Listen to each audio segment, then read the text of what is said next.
Class.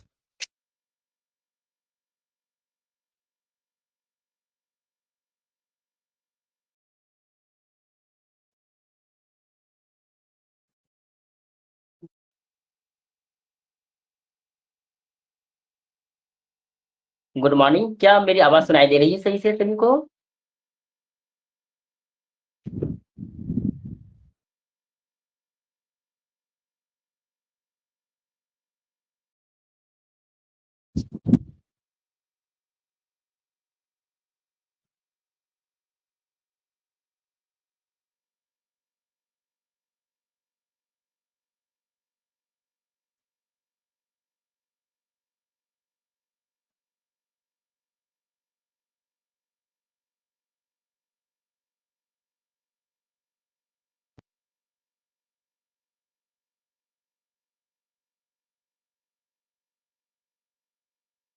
देखिए class, आज हम लोग यहाँ पर ज्योग्राफी ओशनोग्राफी में हम लोग थर्मोक्लाइन और हेलोक्लाइन भौतिक स्तर का भौतिक स्तर जो है उनके बारे में आज हम लोग यहाँ पर अध्ययन करने वाले हैं। क्या मेरी आवाज सही से सुनाई दे रही है क्लास?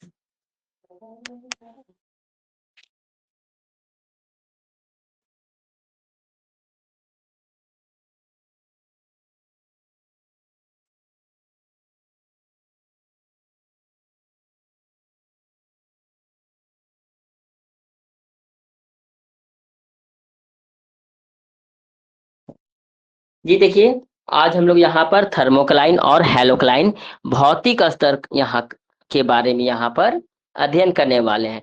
जो महासागरों में भौतिक स्तर होती है उनके बारे में। देखिए क्लास, थर्मोक्लाइन और हेलोक्लाइन क्या होती है, ये आज इनके बारे में पढ़ने वाले हैं कि थर्मोक्लाइन क्या होती है, इनके महत्व, उसके बाद हेलोक्लाइन क्या होती है, उनके महत्व, और फिर इन दोनों के में क्या अंतर होती है।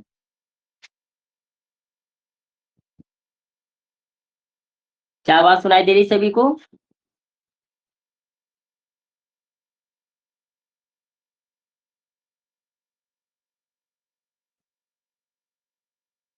देखिए, जिनको अगर मुख्य बातें यहाँ पर लगती है तो आप लोग कॉपी में अपनी अपनी कॉपी में यहाँ पर नोट भी कर सकते हैं। ठीक है क्लास? देखिए, थर्मोक्लाइन और हेलोक्लाइन। थर्मोक्लाइन और हेलोक्लाइन महासागर और अन्य जल निकायों में पाए जाने वाले दो प्रमुख भौतिक स्तर हैं। ये क्या है? दो प्रमुख भौतिक स्तर हैं जो जो पानी के तापमान और लवणता में तीव्र परिवर्तन को दर्शाते हैं। ये क्या काम करते हैं? पानी के तापमान और लवणता में जो परिवर्तन होते हैं उनको दिखलाने का काम करते हैं।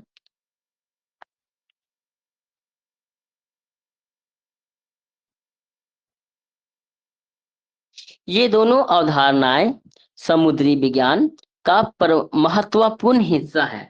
ये दोनों क्या है अवधारणा? ये समुद्री विज्ञान ओशनोग्राफी का सबसे महत्वपूर्ण हिस्सा है, जो नीचे दोनों की विस्तार से रूप में दिया गया है। देखिए, थर्मोक्लाइन के बारे में आप लोग कुछ बोलिए कि आवाज आ रही है या नहीं आ रही है सही से? श्रद्धा जी, विभूति जी, आप लोग कुछ बोलिए। देखिए, यहाँ पर थर्मोक्लाइन, थर्मोक्लाइन क्या होता है? थर्मोक्लाइन वह परत है जिसमें जल का तापमान गहराई के साथ तीव्र रूप से घटता है। थर्मोक्लाइन क्या होती है? यहाँ पर देखते हैं, थर्मोक्लाइन वह परत है जिसमें जल का तापमान गहराई के साथ बहुत ही तेजी रूप से घटता है, और यह परत की सतह और गहरे पानी के बीच में पाई जाती है। थर्मोक्लाइन क्या होती है? जो जैसे जैसे तापमान कम होता है उस प्रकार से गहराई के साथ तीव्र रूप से घटती जाती है। और यहाँ पर मुख्य विशेषता इनकी क्या है थर्मोक्लाइन की, यहाँ पर देखते क्लास। थर्मोक्लाइन सतही गर्म जल और नीचे के ठंडे जल को अलग करने की कार्य करती है। यहाँ पे थर्मोक्लाइन क्या करती है? नीचे में जो गर्म जल और ठंडे जल को दोनों को अलग अलग करने का काम करती है। इसके अलावा इस परत में तापमान परिवर्तन बहुत ही तीव्र होता है, बहुत ही तेज होती है, जो कभी कभी कुछ मीटर में ही कई डिग्री सेल्सियस का अंतर हम लोगों को देखने को मिलता है। यहाँ पर आप कॉपी में भी नोट कर सकते हैं, इस परत में तापमान बहुत ही तीव्र परिवर्तन होता है, जिसमें कुछ ही मीटर में कई डिग्री सेल्सियस का अंतर देखने को मिलता है। आमतौर पर आमतौर पर यह परत 200 मीटर से 1000 मीटर की गहराई पर होती है। आमतौर पर क्या होती है, ये 200 मीटर से 1000 मीटर की गहराई पर होती है। उसके बाद नेक्स्ट पॉइंट है, यह समुद्री जल की स्थिरता और संचलन को प्रभावित करती है। ये क्या काम करती है, समुद्री जल की स्थिरता और संचलन को प्रभावित करती है। यहां तक में समझ में आया क्लास? विभूति जी, श्रद्धा जी,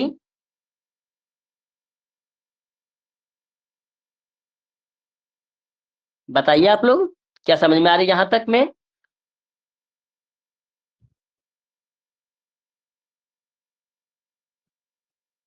आप लोग मैसेज या तो फिर अनम्यूट करके बता सकते हैं।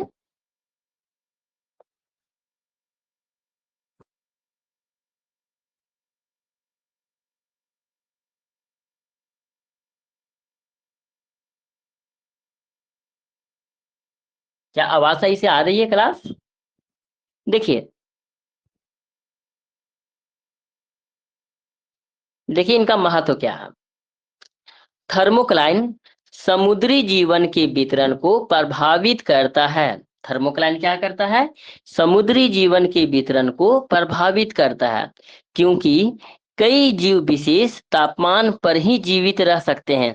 देखिए, थर्मोक्लाइन क्या करने का काम करती है, समुद्री जीवन के वितरण को प्रभावित करती है, जिसमें जितने भी जो जीव होते हैं उनको, सभी जीवों को लगभग अलग अलग तापमानों की आवश्यकता होती है, और उन्हीं पर ही वह सही रूप से वह रह सकते हैं। यहाँ पर महत्व में नेक्स्ट पॉइंट है, यह पनडुब्बियों के लिए यह पनडुब्बियों के लिए एक ध्वनि परावर्तक परत, जिसे साउंड रिफ्लेक्टिंग लेयर का काम करता है। इंग्लिश में क्या कहा जाता है, साउंड रिफ्लेक्टिंग लेयर।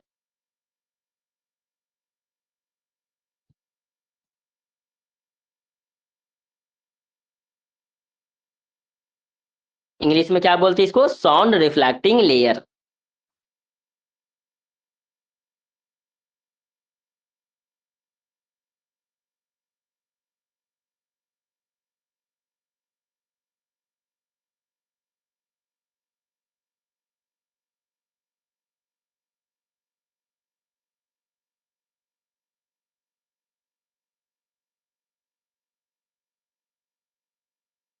देखिए, इसके बाद क्या है, वायुमंडलीय और महासागरीय पारस्परिक क्रियाओं को प्रभावित करता है।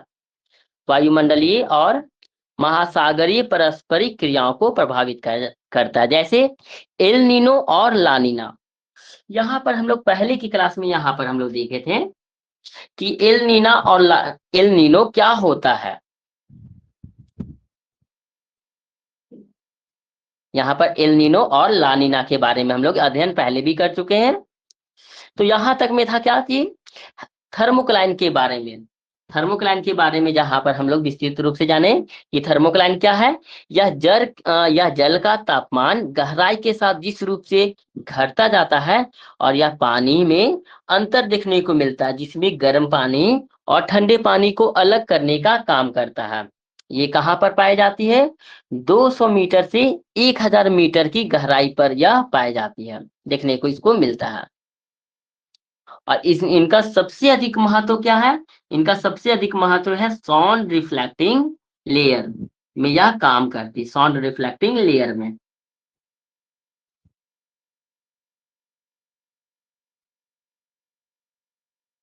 उसके बाद देखिए यहाँ पर नेक्स्ट पॉइंट है हेलोक्लाइन।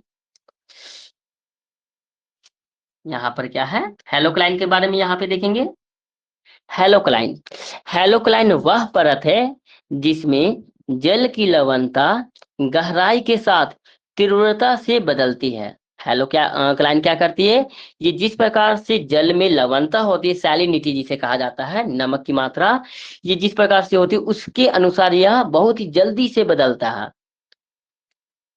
यहाँ पर इनकी मुख्य विशेषताएं जो है, यह हेलोक्लाइन आमतौर पर उन क्षेत्रों में बनती है जहां ताजे पानी और खारे पानी का मिश्रण होता है। ये कहाँ पर बनती है? जहां पर बहुत ताजा पानी और काफी ज्यादा मामले में खारे पानी का मिश्रण को यहाँ पर देखने को मिलता है।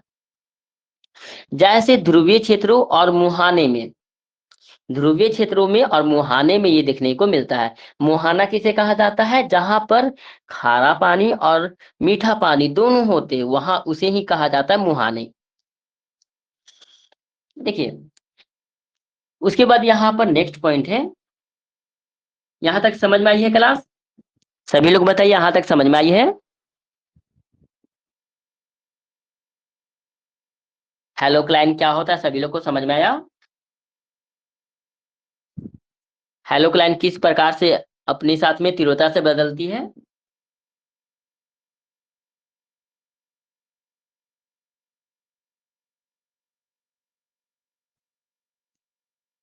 बताइए सभी लोग। आज कुछ बोल नहीं रहे, विभूति जी, हरीश जी, कोमल जी।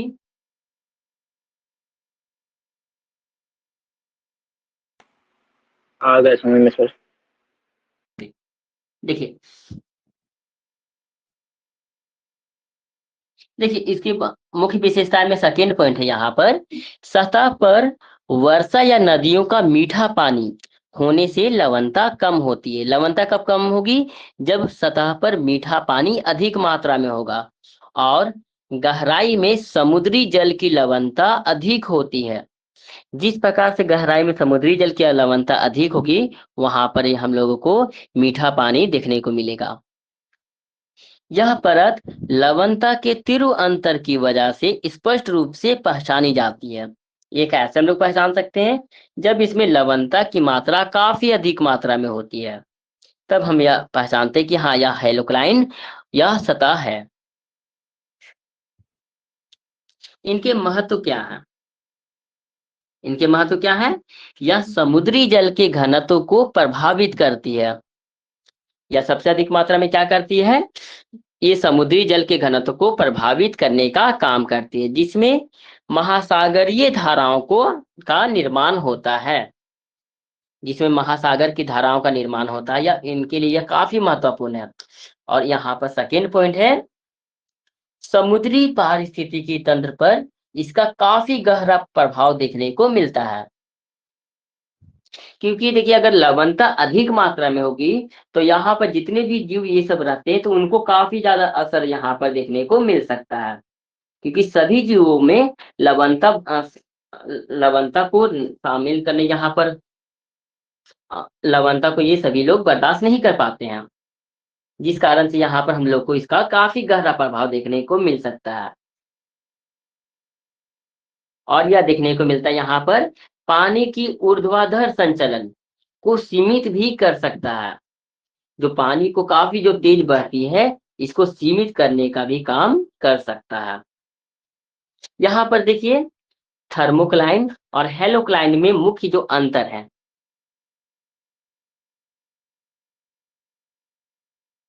देखिए, जो सबसे पहला अंतर क्या है थर्मोक्लाइन में, यह है तापमान में तीव्र परिवर्तन वाली परत। थर्मोक्लाइन में क्या होती है? काफी तेज यहाँ पर परिवर्तन होती है। और हेलोक्लाइन में यह लवणता के कारण यहाँ पर काफी ज्यादा मात्रा में परिवर्तन होती है। उसके बाद यहाँ पर जो सेकेंड पॉइंट है, सूर्य के ताप से सतही जल कम सतही जल गर्म होता है। थर्मोक्लाइन में क्या है?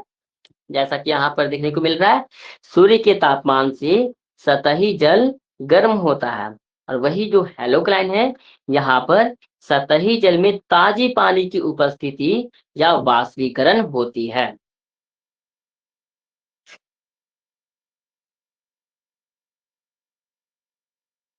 उसके बाद जो यहाँ पर है, थर्मोक्लाइन की गहराई।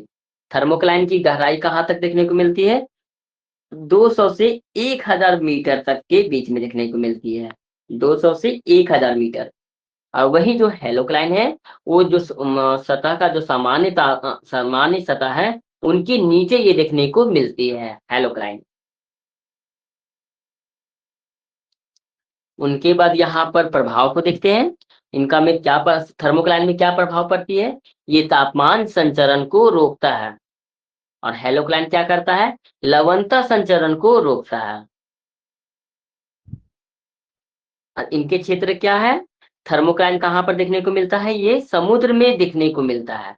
और हेलोक्लाइन कहाँ पर देखने को मिलता है? ध्रुवीय और मुहाने क्षेत्रों में, जहां पर बर्फ ये सब की मात्रा काफी अधिक होती है। यहाँ पर थर्मोक्लाइन और हेलोक्लाइन देखने को मिलता है। तो देखिए, ये हमारा छोटा सा टॉपिक था, एक थर्मोक्लाइन और हेलोक्लाइन। यहाँ पर ये छोटा सा टॉपिक था जो समाप्त हुआ है।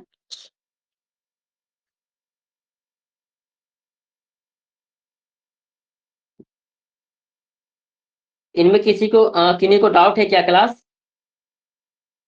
थर्मोक्लाइन और हेलोक्लाइन में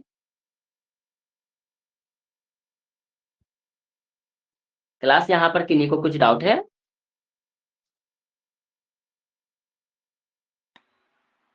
नहीं sir. Okay.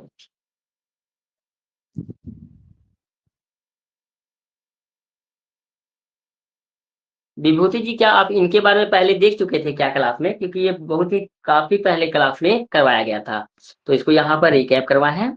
Yes sir. Okay. Yes, ये पढ़ाया गया है टेक्निकल। हाँ हाँ जी, पहले भी मैंने करवाया था।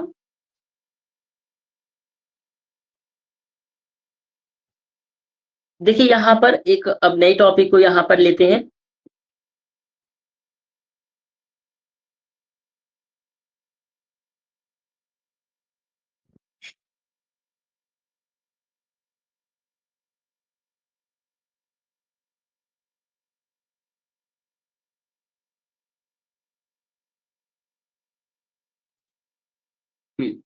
देखिए, समुद्र जल की गति।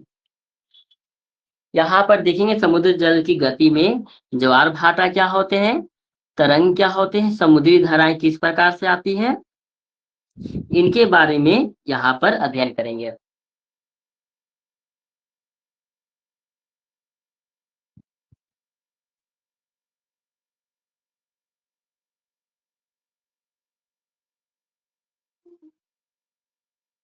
इसमें आप लोग कॉपी में नोट कर सकते हैं जो मुख्य प्रमुख बातें जो होंगी यहाँ पर।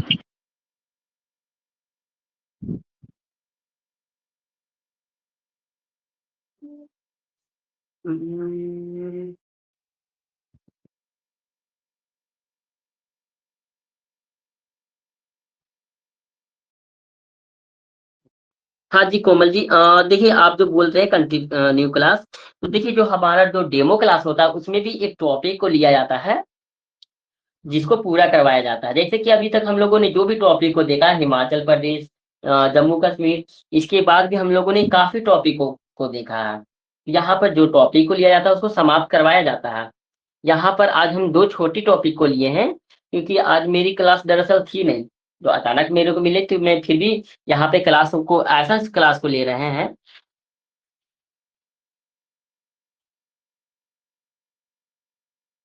हम्म,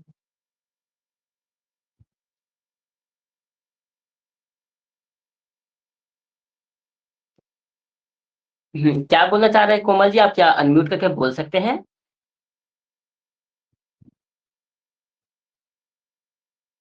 जैसे ये टॉपिक लेके आते हो सर, इसमें मतलब पूरा डाटा नहीं होता सर, जैसे यूपीएससी लेवल का जो होना चाहिए सर। तो ऐसे हम नहीं करना चाहते, हमें जैसे बाकी टीचर करवा रहे हैं सर, हम वैसे मतलब इस सब्जेक्ट को भी करना चाहेंगे सर। तो सर हम अच्छा ठीक मतलब है। आप बाकी। आज से हाँ जी बोलिए। जी सर, मतलब क्योंकि बाकी टीचर लगातार क्लासेस ले रहे हैं, जो टॉपिक को स्टार्ट कर रहे हैं उसी को आगे कंटिन्यू मतलब पूरा कंप्लीट करवा रहे हैं सर। तो अपने वाले टॉपिक कभी आगे कभी पीछे मतलब ऐसे कुछ भी मतलब एक वो नहीं बन रहा सर, कंटिन्यूटी नहीं बन रही अच्छा सर ठीक है, कि जो हम जिसको। हाँ मैं समझ रहा हूँ आपकी जो समस्या है। ये जो थर्सडे से फिर क्लास जो स्टार्ट होगी, क्योंकि जो मेरी क्लास होती है थर्सडे से होती है, तो उस समय जो हम लोग एक टॉपिक को ही कंटिन्यू करेंगे, कम से कम 2 से 3 क्लास में वहां पर समाप्त करेंगे जो अभी टॉपिक को लेंगे। चलिए। देखिए यहाँ पर देखेंगे समुद्र जल की गति। ठीक है, समुद्र जल की गति में यहाँ पे जिनको भी अगर लगता है कॉपी में नोट करनी ही चाहिए, यहाँ पे प्रमुख बातों को नोट कर सकते हैं। समुद्र जल की गति मुख्य रूप से 3 प्रकार की होती है। समुद्र जल की गति कितने प्रकार की होती है? 3 प्रकार की। तरंग, ज्वार भाटा और समुद्री धाराएं। कौन कौन सी होती है? तरंग, ज्वार भाटा और समुद्री धाराएं।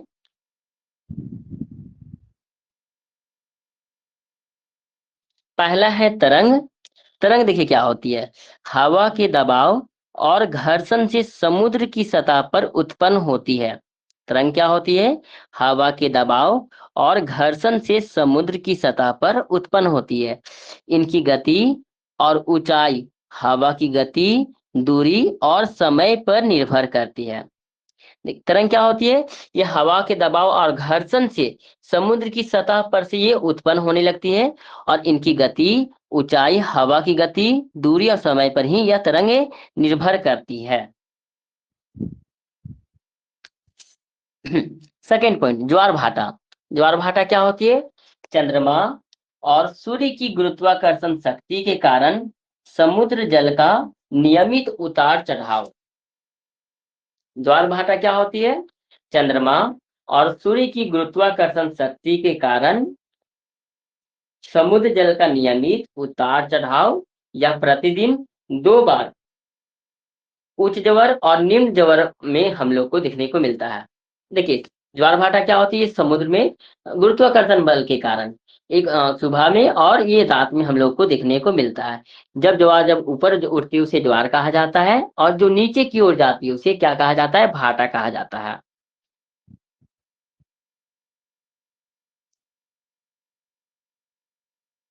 क्वेश्चन नंबर यहाँ पॉइंट नंबर 3 है समुद्री धाराएं।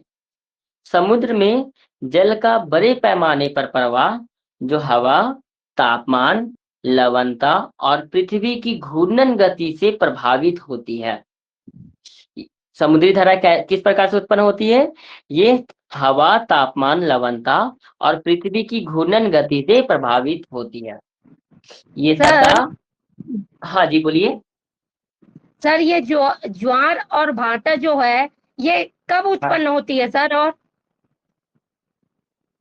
देखिए ये पृथ्वी में ये गुरुत्वाकर्षण बल के कारण होती है, जब यहाँ पर चंद्रमा और सूर्य में गुरुत्वाकर्षण का बल उत्पन्न होता है तब।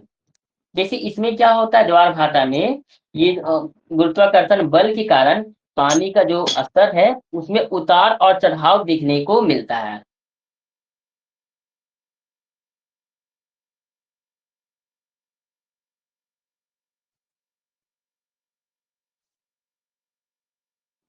Okay sir. और कोई डाउट है? हाँ, और कोई डाउट है मोनिका जी? No doubt. हाँ ओके, देखिए आगे यहाँ पर हम लोगों ने समुद्री धाराओं के बारे में देखा। समुद्र में जल का बड़े पैमाने पर प्रवाह जो हवा, तापमान, लवणता और पृथ्वी की घूर्णन गति से प्रभावित होती है। ये सतही गल्फ स्ट्रीम या गहरी धाराएं हो सकती है। जिसे गल्फ स्ट्रीम किसे कहा जाता है? गल्फ स्ट्रीम में जो वहां पर गर्म पानी होते हैं उसे गल्फ स्ट्रीम कहा जाता है। देखिए अब यहाँ पर विस्तृत रूप से जानते हैं तरंग के बारे में। तरंग, समुद्र की तरंग जल की सतह पर होने वाली दोलन गति है। तरंग क्या होती है? दोलन गति के कारण, जिस प्रकार से दोलन गति में हम लोग देखते हैं कि यहाँ पर दोलन गति में देखते हैं जिस प्रकार से जो उतार और चढ़ाव होता है, उसी प्रकार से तरंग में भी हम लोग को देखते हैं, जो मुख्य रूप से हवा के दबाव और घर्षण से उत्पन्न होती है। इसमें क्या देखने को मिलता है? ये मुख्य रूप से हवा के दबाव और घर्षण से उत्पन्न होते हुए दिखती है। जो ऊर्जा के स्थानांतरण का माध्यम है। स्थानांतरण का अर्थ क्या होता है? एक स्थान से दूसरे स्थान पर जाना, उसी को ही स्थानांतरण कहते हैं, ना कि जल के बड़े पैमाने पर विस्थापन का। तरंग की विशेषताएं, तरंगों की विशेषताएं क्या क्या होती है? ऊंचाई, तरंग धैर्य और आवृत्ति, जो हवा की गति और उसकी अवधि के द्वारा प्रभावित क्षेत्रों की दूरी पर निर्भर करती है। अब देखिए यहाँ पर तरंग सतह, तरंगी सतह या आंतरिक हो सकती है। तरंग किस प्रकार से हो सकती है? ये हवा से प्रेरित हो सकती है, नहीं तो ये घनत्व में अंतर देखने को मिल सकता है। ये समुद्री पारिस्थितिकी, तटीय कटाव और नौवहन को प्रभावित करती है। ये किनको प्रभावित करने का काम करती है? पारिस्थितिकी तंत्र को तथा तटीय कटाव को। जो समुद्र में जो तट होते, किनारा होते हैं, उनको ये काटने का काम करते हैं।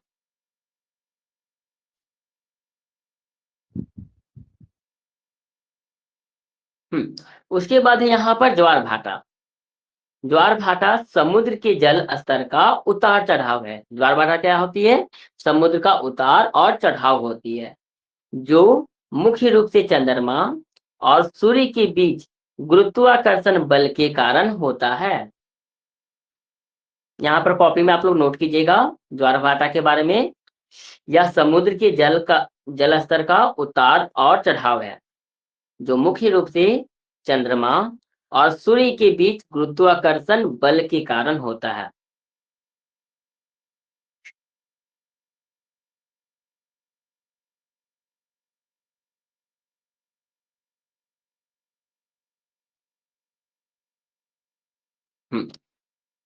इसके बाद लिखिएगा, चंद्रमा का प्रभाव सूर्य की तुलना में अधिक है, क्योंकि यह पृथ्वी के करीब है। चंद्रमा का प्रभाव क्या होता है? सूर्य से काफी ज्यादा तेज होती है, क्योंकि यह पृथ्वी से काफी ज्यादा नजदीक में है।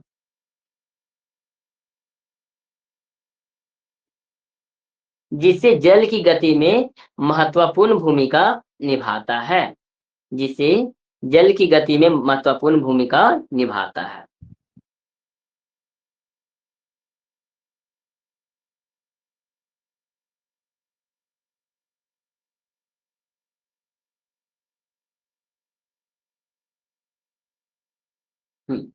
अब यहाँ पर देखिएगा आवृत्ति और प्रकार।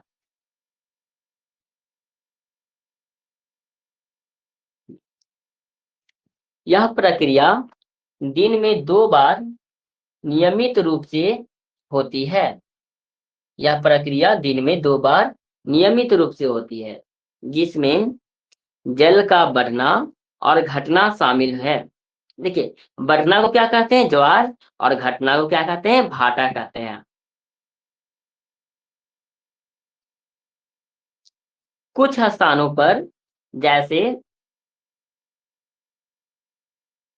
साउथहैम्पटन इंग्लैंड, ज्वार भाटा यहाँ पर 4 बार हो सकता है। यहाँ पर लगभग कितनी बार हो सकता है? 4 बार, जो स्थानीय भौगोलिक प्रभावों से प्रभावित होता है। जो स्थानीय भौगोलिक प्रभावों से प्रभावित होता है।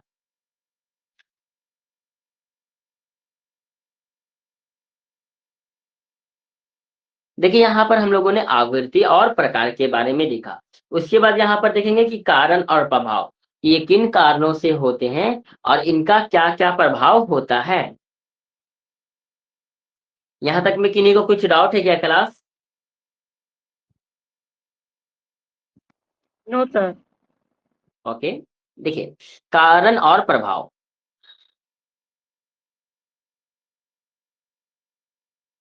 चंद्रमा और सूर्य पृथ्वी के जल को अपनी ओर खींचते हैं, जिससे जल की सतह पर उभार पैदा होता है। देखिए, क्या होता है कि चंद्रमा जो और सूर्य हैं, वो पृथ्वी के जल को अपनी ओर खींचने का काम करते हैं, जिससे क्या होता है, जो जल का सतह है उसमें उभार उत्पन्न होने लग जाता है कि वो उस ओर में जाने लगती है, और यह उभार ज्वार का कारण बनता है। और जैसे ये पानी का सतह जो है, जल की सतह जो है, ये ऊपर उठने लगती है, और यही क्या कहलाती है, उभार, जो ज्वार का कारण बनता है। और ऊपर उठने को क्या कहते हैं, ज्वार कहते हैं। और इसके विपरीत दिशा में जल का स्तर कम होता है, और जिस प्रकार से जल का जो स्तर है जिस प्रकार से ऊपर उठता है, उसी के प्रकार से ये नीचे भी जाता है। तो इसको क्या कहा जाता है, भाटा कहा जाता है। जब जल का स्तर कम हो जाती है तो उसे क्या कहेंगे, भाटा कहेंगे। इसी प्रकार से चंद्रमा का ज्वारीय बल सूर्य की तुलना में 2 गुना हो जाता है। तो क्या देखते हैं, जिस प्रकार से सूर्य यहाँ पे बल लगाते हैं, उससे 2 गुना मात्रा में अधिक चंद्रमा बल लगाते हैं, क्योंकि यह पृथ्वी से 380 गुना करीब है। कितने, लगभग 380 गुना करीब है। हालांकि सूर्य का आकार बहुत ही बड़ा है।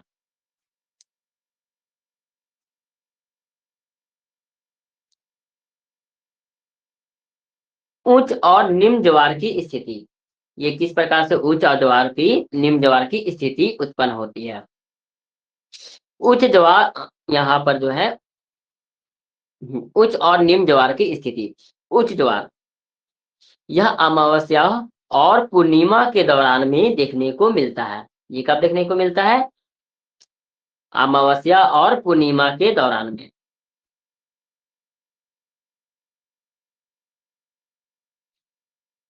जब सूर्य, चंद्रमा और पृथ्वी एक सीधे में होते हैं, जब क्या देखने को मिलती है, सूर्य, चंद्रमा और पृथ्वी एक सीधे में होती है, जिससे ज्वार की ऊंचाई 20% अधिक मात्रा में उत्पन्न होती है, और इसे स्प्रिंग टाइड भी कहते हैं। इसे क्या कहते हैं, स्प्रिंग टाइड।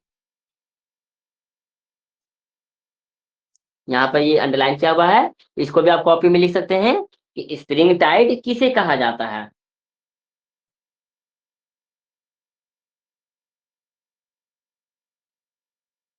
उसके बाद देखते हैं निम्न ज्वार भाटा को। यह चंद्रमा के प्रथम और अंतिम चतुर्थांश का दौरान होते हैं।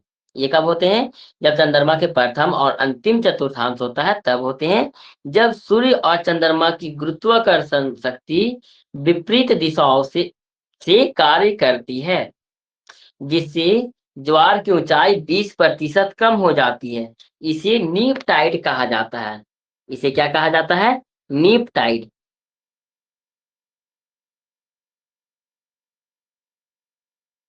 देखिए, स्प्रिंग टाइड किसे कहा जाता है, जब ज्वार की मात्रा 20% अधिक होती है, और इसी का विपरीत जब जो जो जल की सतह जब नीचे 20% जाती है, तो इसे नीप टाइड कहा जाता है। और यह ज्वार भाटा समुद्र के जल स्तर का नियमित उतार चढ़ाव है, जो चंद्रमा और सूर्य की गुरुत्वाकर्षण शक्ति से प्रेरित होती है।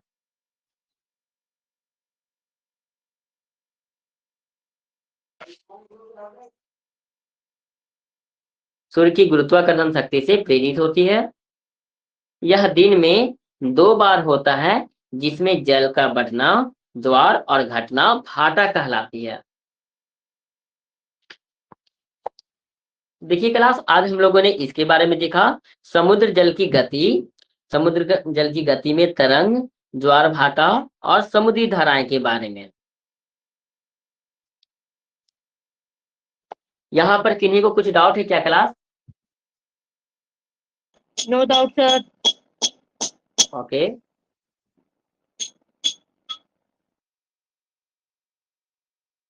और किन्हीं को कुछ पूछना है क्या?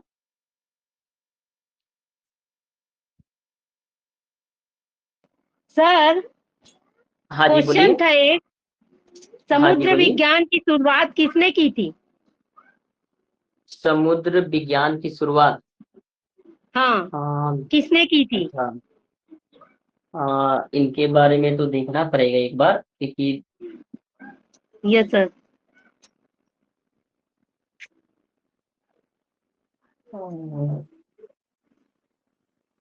और ये इसका एक और क्वेश्चन था सर। हाँ जी बोलिए। विश्व का सबसे पुराना समुद्र कौन सा है? विश्व का सबसे पुराना समुद्र। Yes sir. विश्व का सबसे पुराना समुद्र जो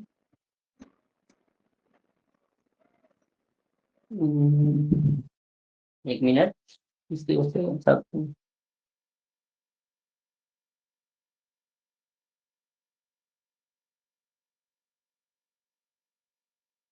इसके बारे में अच्छा ठीक है, ये क्वेश्चन का जवाब हम कल की क्लास में दे देंगे, क्योंकि यहाँ पर एक्यूरेट जानकारी मेरे पास अभी तो नहीं है। इसके बारे में मैं सही रूप से कल के बारे में बता दूंगा कल के क्लास में। Okay sir. ओके। सर आपसे क्वेश्चन और कर सकते हैं ना कभी कभी हाँ समुद्र हाँ हाँ जी विज्ञान के बिल्कुल। बारे में? हाँ हाँ जी ओके बिल्कुल, सर। क्योंकि मैं आप ही लोगों के लिए आता हूँ, क्योंकि देखिए जो अगर जानकारी नहीं होगी तो मैं उसके बारे में विस्तृत रूप से नेक्स्ट क्लास में जरूर बताऊंगा आप लोगों को। Yes sir. सर ये हम्म, समुद्र विज्ञान का जो शुरुआत ना सर मैथ्यू फाल्टन मौरी ने किया हुआ था, और उसका जनक भी अच्छा वही है। अच्छा। सर अच्छा मैं ठीक है, कल इससे मैं जुड़े हुए जैसे सब्जेक्ट से जुड़े हुए सवाल है ना सर, मैं हाँ जी। अपने दिमाग से मैं मोबाइल में ढूंढते रहती हूँ। अच्छा अच्छा जी, बहुत ही अच्छा करते हैं। इसी प्रकार से ये खोजना भी चाहिए, जिससे आपको उस सब्जेक्ट के बारे में अधिक से अधिक जुड़ाव होगा। Yes sir.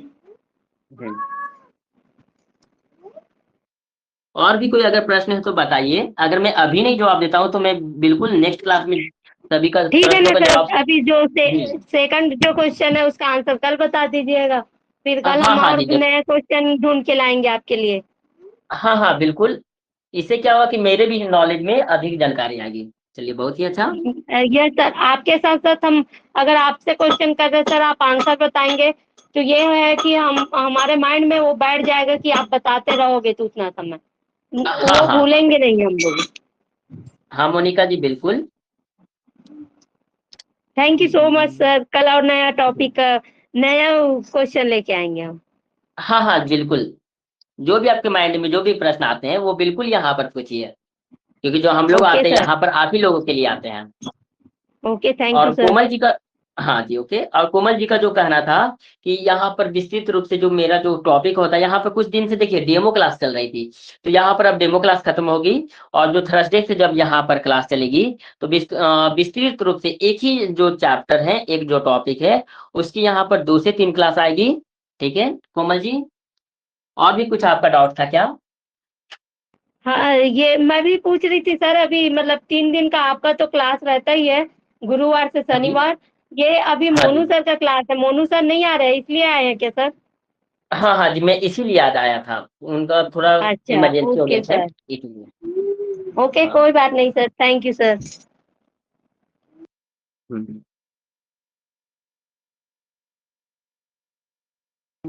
देखिए अब यहाँ पर एक मिनट।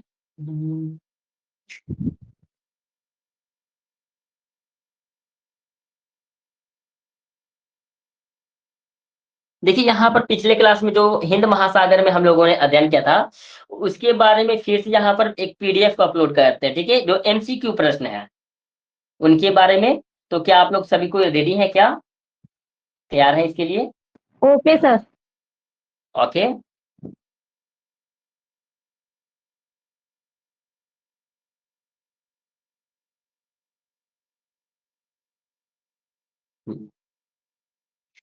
यहाँ पर देखिए कुछ प्रश्नों का जवाब नहीं भी मिल पाया था, ठीक है।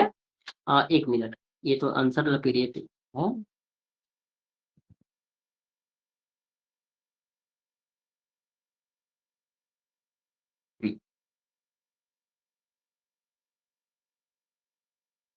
यहाँ पर जो प्रश्न नंबर 1 है, हिंद महासागर का कौन सा बड़ा महासागर है, सबसे बड़ा महासागर कौन सा है, कितने नंबर की आती है हिंद महासागर की?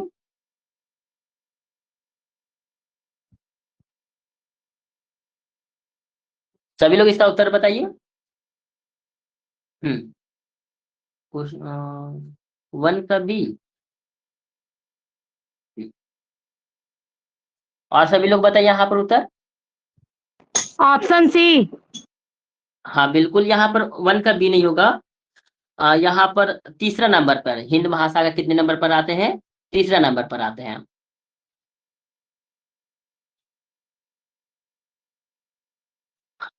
हाँ कोमल जी, प्रशांत पहला नंबर पर आते हैं। क्वेश्चन नंबर सेकेंड, हिंद महासागर की औसत गहराई कितनी है?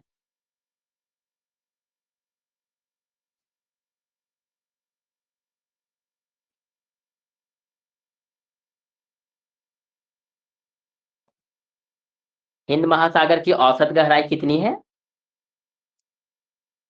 हाँ विभूति जी का आ चुका है, कोमल जी का आ चुका है, और भी लोग बताइए यहाँ पर क्लास में।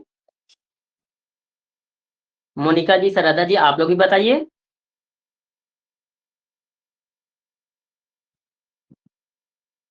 Option B. Option B, Java trench. ये बहुत ही अच्छा सही जवाब है, जावा ट्रेंच। हिंद महासागर का सबसे गहरा बिंदु कौन सा है? Java trench. अच्छा, आप लोगों को ये पता है कि सबसे पूरा विश्व में सबसे गहरा बिंदु कौन सा है? पूरे विश्व में सबसे गहरा बिंदु कौन सा है? मैंने सेकंड का आंसर में ऑप्शन बी बताया सर। हाँ हाँ, ये सही उत्तर है, जावा ट्रेंच। मेरा ये प्रश्न है कि पूरे विश्व में, ये हिंद महासागर की बात मैं नहीं कर रहा हूँ, ये पूरे विश्व में सबसे गहरा बिंदु कौन सा है? क्या आप लोगों को ये पता है? No sir.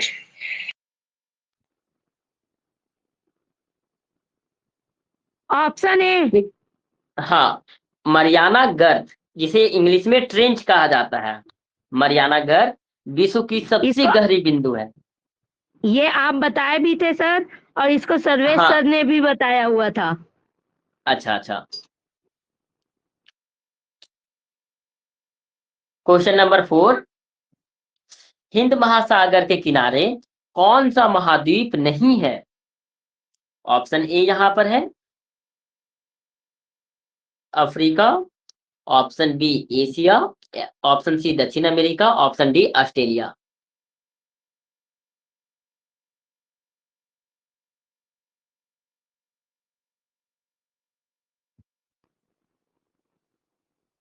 Option C. Option C. हाँ बहुत ही अच्छा, ऑप्शन सी होगा यहाँ पर। दक्षिण अमेरिका। फोर्थ का क्या हो जाएगा? सी हो जाएगा। थ्री का ए नहीं, अफ्रीका नहीं, अफ्रीका तो होती है हिंद महासागर के दक्षिण पश्चिम में, देखिए अमेरिका है Africa. Sir. Question number 5, Hind महासागर में कौन सा द्वीप समूह स्थित है?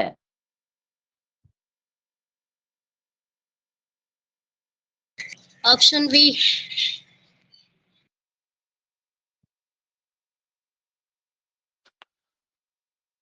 हाँ बिल्कुल, अंडमान अंडमान निकोबार निकोबार। द्वीप। बिल्कुल सही जवाब है, अंडमान निकोबार। क्वेश्चन नंबर 6, हिंद महासागर की जलवायु को मुख्य रूप से क्या प्रभावित करता है?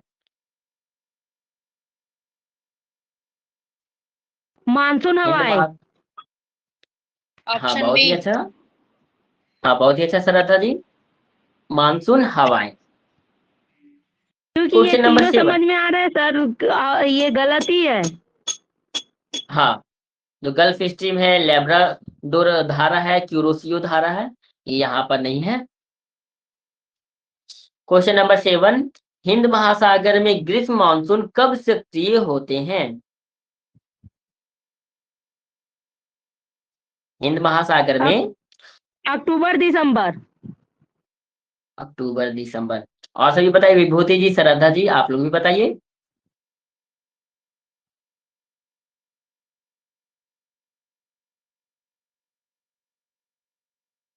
Option C. Option C. नहीं, यहाँ पे गलत है। यहाँ पर जो यहाँ पर सेवन करना, हाँ सेवन का जो है वहां, हाँ यहाँ पर ऑप्शन बी ही है, हाँ जून से सितंबर, जून से सितंबर है। ये गलत हो गया सर। हाँ ऑप्शन नंबर 8, हिंद महासागर में उष्णकटिबंधीय चक्रवात सबसे अधिक कब सक्रिय होता है? ऑप्शन ए यहाँ पर है, ऑप्शन बी सी डी। जनवरी फरवरी में। जनवरी फरवरी नहीं। उष्णकटिबंधीय में चक्रवात जब मैंने बताया था तो यहाँ पर बताया था नवंबर से मई के बीच में। नवंबर से मई है। हाँ, नवंबर से मई के बीच में सबसे अधिक रूप से सक्रिय होते हैं। क्वेश्चन नंबर 9, हिंद महासागर की कौन सी धारा जलवायु को प्रभावित करती है? दक्षिणी विषुवत धारा। दक्षिणी विषुवत धारा है सर। हाँ, बहुत ही अच्छा, दोनों लोगों का सही है। क्वेश्चन नंबर 10, हिंद महासागर में कौन सा देश प्रमुख व्यापारिक मार्ग पर स्थित है? श्रीलंका। लंका। ये दोनों। श्रीलंका। हाँ, बहुत ही अच्छा, श्रीलंका। क्वेश्चन नंबर 11, हिंद महासागर में मूंगा चटाने के लिए प्रसिद्ध क्षेत्र कौन सा है? ग्रीनलैंड। ग्रीनलैंड। और मालदीव भी सब सर। बताइए। हाँ, बहुत ही अच्छा मालदीव। श्रद्धा जी। हाँ, बिल्कुल सही जवाब है, मालदीव होगा। यहाँ ग्रीनलैंड नहीं होगा, मालदीव होगा। क्वेश्चन नंबर 12, हिंद महासागर का कौन सा बंदरगाह भारत में है?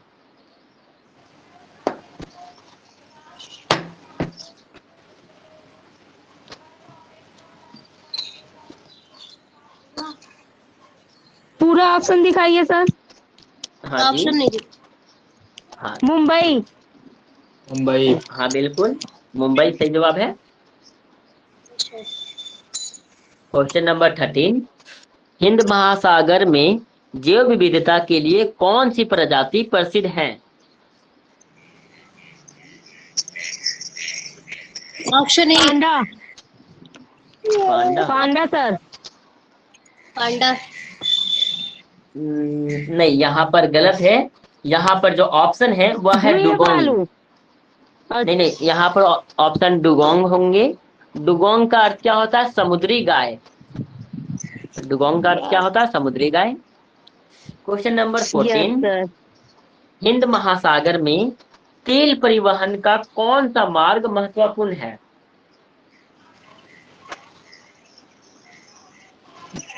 Option D sir. पनामा नगर। क्या पनामा नहर। और भी लोग बताइए यहाँ पर। Option B. बिल्कुल सही है, मलक्का जलडमरू मध्य। हिंद महासागर में देखिए पनामा नहर यहाँ पे नहीं है। यहाँ पे सही जवाब क्या हो जाएगा? मलक्का जलडमरू मध्य हो जाएंगे। Option D. Question number 15, Hind महासागर में कौन सा द्वीप अफ्रीका के पास स्थित है? न्यूजीलैंड। न्यूजीलैंड। तो न्यूजीलैंड नहीं, मेगा स्टार। हाँ, सही जवाब है विभूति जी, मेडागास्कर। सही जवाब क्या हो जाएगा? मेडागास्कर। मेडागास्कर है सर। हाँ, मेडागास्कर होगा। क्वेश्चन नंबर 16, हिंद महासागर की जलवायु परिवर्तन से सबसे अधिक प्रभावित होने वाली संरचना क्या है? ऑप्शन। ऑप्शन नहीं दिख रहा। हाँ जी, option A B C D.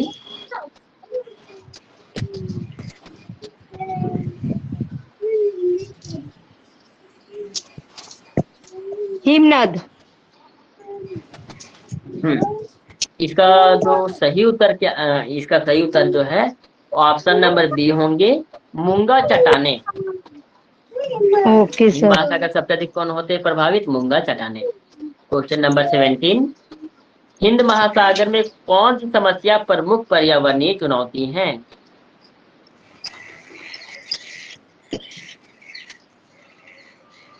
Plastic प्रदूषण। हाँ जी, सही जवाब है प्लास्टिक प्रदूषण। प्लास्टिक प्रदूषण है सर इसका। हाँ जी, बिल्कुल सही। क्वेश्चन नंबर 18, हिंद महासागर में कौन सा देश भू राजनीतिक रूप से महत्वपूर्ण है? भारत। भारत। हाँ जी बिल्कुल, भारत होंगे।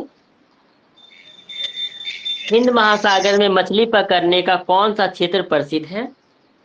बंगाल की अरबियन खाड़ी। सागर। हाँ सही जवाब है, बंगाल की खाड़ी होगा इसका जवाब। बंगाल ऑप्शन की नंबर खाड़ी ए। है सर। क्वेश्चन नंबर 20, हिंद महासागर का दक्षिणी सीमा कौन सा महाद्वीप बनाता है? सर क्वेश्चन में लिख रहे हैं। ऑप्शन यहाँ पर है, option A B C D.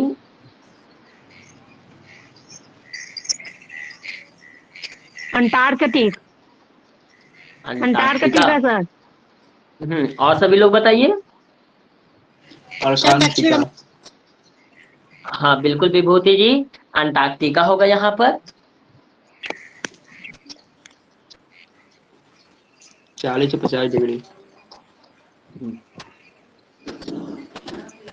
Question number यहाँ पे अभी है 21, हिंद महासागर में मानसून धारा का मुख्य प्रभाव क्या है?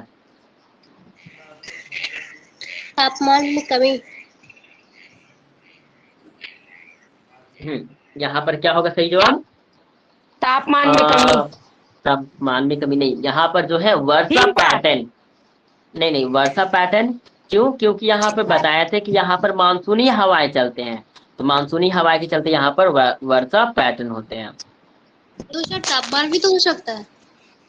तापमान में कमी यहाँ पर जो मुख्य प्रभाव है वो नहीं होता है, क्योंकि ये उष्णकटिबंधीय क्षेत्र है यहाँ पर, और तापमान की उष्णकटिबंधीय कमी क्षेत्र, नहीं आएगी।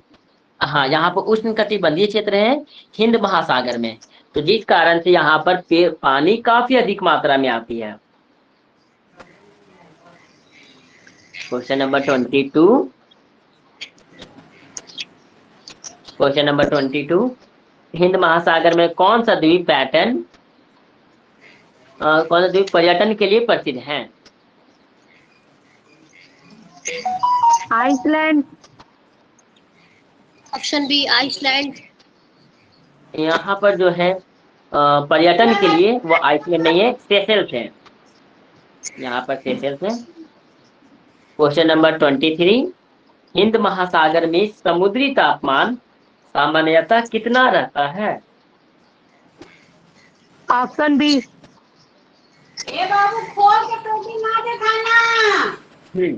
ऑप्शन नंबर कितना हो जाएगा यहाँ पर? B sir. 20 से 30 डिग्री सेल्सियस, क्योंकि यहाँ पे उष्णकटिबंधीय क्षेत्र है, तो यहाँ पर तापमान थोड़ी कम मात्रा में होती है, बराबर होती है, ना ज्यादा अधिक ठंडा ना अधिक गर्मी होती है। क्वेश्चन नंबर 24, हिंद महासागर में अगुलहास धारा कहाँ सक्रिय है?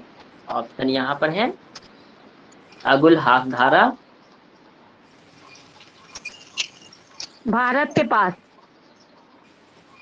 देखिए अगुलहास धारा ये भारत के पास में नहीं है, ये कहाँ पर है? दक्षिण अफ्रीका के पास में है।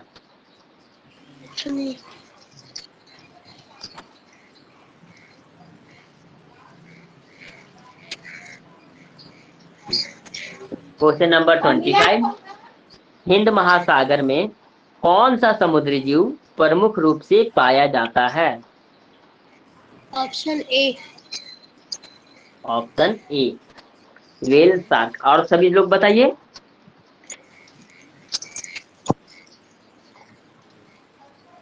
व्हेल और सभी शार्क। लोग बताइए। हाँ बिल्कुल, व्हेल शार्क ही होगा उत्तर, क्योंकि जो पेंगुइन, सील, वालरस है ये कहाँ पे पाए जाते हैं, क्या पता है सभी को? पेंगुइन, सील और वालरस भारतीय क्षेत्र में। हाँ बर्फीले क्षेत्रों में, ये ध्रुवीय क्षेत्रों में देखने को मिलते हैं, वालरस भी, पेंगुइन भी और सील भी। क्वेश्चन नंबर 26, हिंद महासागर में जलवायु परिवर्तन का कौन सा प्रभाव प्रमुख है?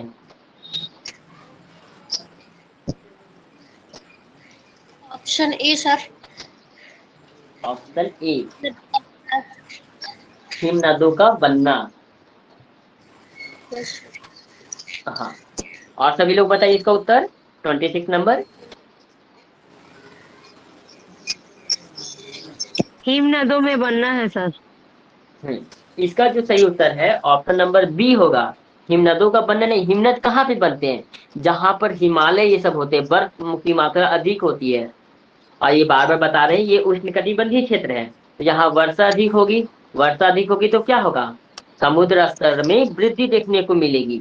तो ऑप्शन नंबर क्या हो जाएगा? बी नंबर, समुद्र स्तर में वृद्धि। Question number 27।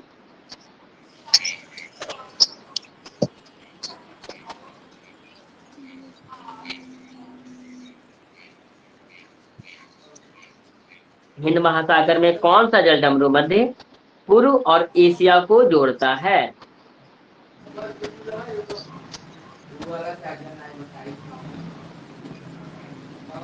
हिंद महासागर में कौन सा जल मारुद्य मध्य पूर्व और एशिया को जोड़ता है?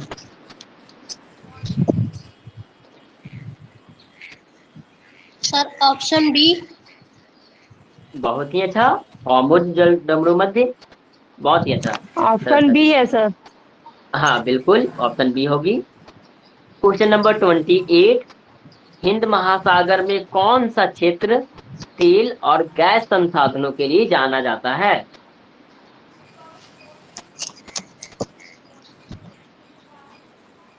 ऑप्शन ऑप्शन, हाँ यहाँ पे रहा।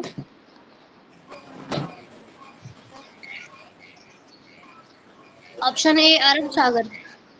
अरब बहुत सागर। ही, हाँ बहुत ही अच्छा, अरब सागर। Question number 29। हिंद महासागर में कौन सा देश सबसे अधिक तटीय रेखा रखता है? भारत। मालदीव। बिल्कुल, नहीं नहीं, मालदीव नहीं, भारत होंगे इसका सही उत्तर। भारत देखिए सबसे अधिक यहाँ पर हिंद महासागर का तटीय रेखा रखने वाला देश है। Question number 30। हिंद महासागर में मूंगा चटाने का क्षरण मुख्य रूप से किसके कारण हो रहा है?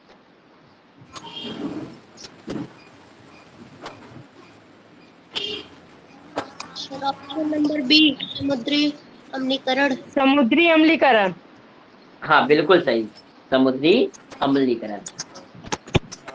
बहुत ही अच्छा। यहाँ पर आप लोग देखिएगा कि आप लोग का कितना 30 में से कितना सही और कितना गलत हुआ है। और यहाँ पर नेक्स्ट क्लास में यहाँ पर सुधार करने की कोशिश कीजिएगा। 5 गलत हो गया सर।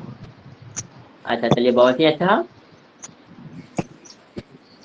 सर हाँ जी जैसे ये बोलिए। क्वेश्चन पर मतलब ये पीडीएफ भी डाल, ये वाला पीडीएफ जैसे डालेंगे सर, उसमें एक और पीडीएफ डाल दीजिए ना सर, टिक लगा के जिसका आंसर है उस, मतलब मैं जिस अभी प्रश्न का अपलोड, आंसर ये है। अच्छा ठीक है मोनिका जी, मैं अभी तुरंत ही अपलोड कर देता हूँ आंसर वाला पीडीएफ, ठीक है? ओके सर, इसमें, थैंक यू सर। हाँ ओके चलिए ठीक है। चलिए ठीक है, हम लोग अब नेक्स्ट क्लास में मिलते हैं। और आपका जो प्रश्न है यहाँ पर अभी, और भी आपका जो भी मन में प्रश्न हो उसको बिल्कुल पूछा कीजिए क्लास में, क्योंकि मैं एट द मोमेंट ओके में अगर सर। नहीं भी दे पाता हूँ तो नेक्स्ट क्लास में जरूर उसका उत्तर आपको सही रूप से विस्तृत रूप से दूंगा, ठीक है? Okay sir. ओके चलिए ठीक है। Thank you sir.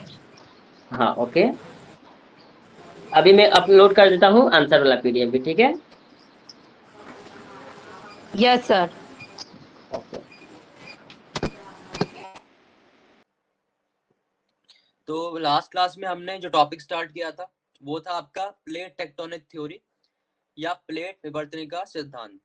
ठीक है, good morning Lakshmi, very good morning. तो अभी तक हमने ये समझा कि किस प्रकार से जो हमारा स्थल मंडल है वो कई प्लेटों से मिलकर बना हुआ है। ठीक है, फिर हमने बात करी कि प्लेटें दो प्रकार की होती हैं, एक होती है महाद्वीपीय प्लेट और दूसरी आपकी होती है महासागरीय प्लेट। आप मुझे ये बताइए इन दोनों में से हल्की प्लेट कौन सी है जिसकी सघनता डेंसिटी कम होती है?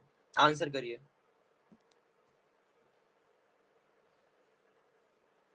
सभी लोग आंसर करें। पिछली क्लास में पढ़ाया गया था आपको।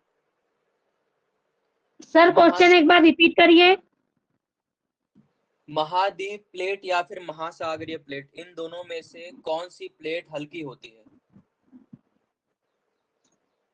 जिसकी सघनता कम है?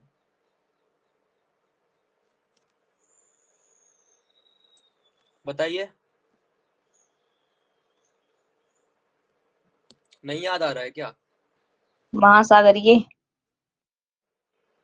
हल्का पूछा है ना मैंने। महासागरीय सर। नहीं, महाद्वीपीय प्लेट कम सघन होती है जब हम कंपेयर करते हैं महासागरीय प्लेट से। आप इतना लॉजिक लगाइए कि महासागर नीचे है थोड़ा जमीन से, बस इतना ध्यान रखिए तो आप समझ जाएंगे जो भारी चीज है वो नीचे रहेगी और जो हल्की है वो ऊपर रहेगी। क्या आप महासागर में थोड़ी रह पाएंगे, आप तो ऊपर है ना थोड़ा, जो जी सर। महासागर का तल है उससे आप ऊपर यस है, सर। यानी आप जिस प्लेट पे है वो महाद्वीपीय प्लेट और वो हल्की है। ठीक है, तो ऐसे आप लॉजिक दिमाग में रखा करें। सब कुछ आप रट नहीं सकते हैं, थोड़ा आपको कॉन्सेप्ट भी दिमाग में रखना होगा। और हमने फिर ये जाना कि ये थ्योरी किसने दी है, ये सिद्धांत किसके द्वारा दिया गया, तो मैकेंजी और पार्कर द्वारा। बाद में मॉर्गन महोदय ने इसको उल्लिखित किया था, इसको और विस्तार से बताया था। तो अब जी हमें सर। आगे इसमें ये पढ़ना है, प्लेटों के बारे में पढ़ लिया है। अब कुछ मुख्य प्लेटें पूछी जाती हैं कि निम्नलिखित में से कौन सी एक प्लेट है, कौन सी नहीं है, या कौन सी प्रमुख प्लेट है, कौन सी छोटी प्लेट्स हैं। तो उन प्लेटों के बारे में हम लोग अभी लिखेंगे। उससे पहले मैं आपको मैथ के द्वारा दिखा दूं कि प्लेट्स कौन कौन सी हैं जो हम पढ़ने वाले हैं।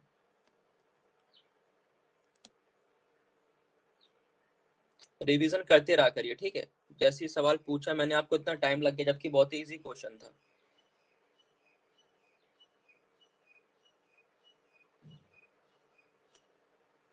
Revision is the key to success, ठीक है। सफल होना है तो रिवाइज करते रहिए, किसी भी एग्जाम में आप बैठे।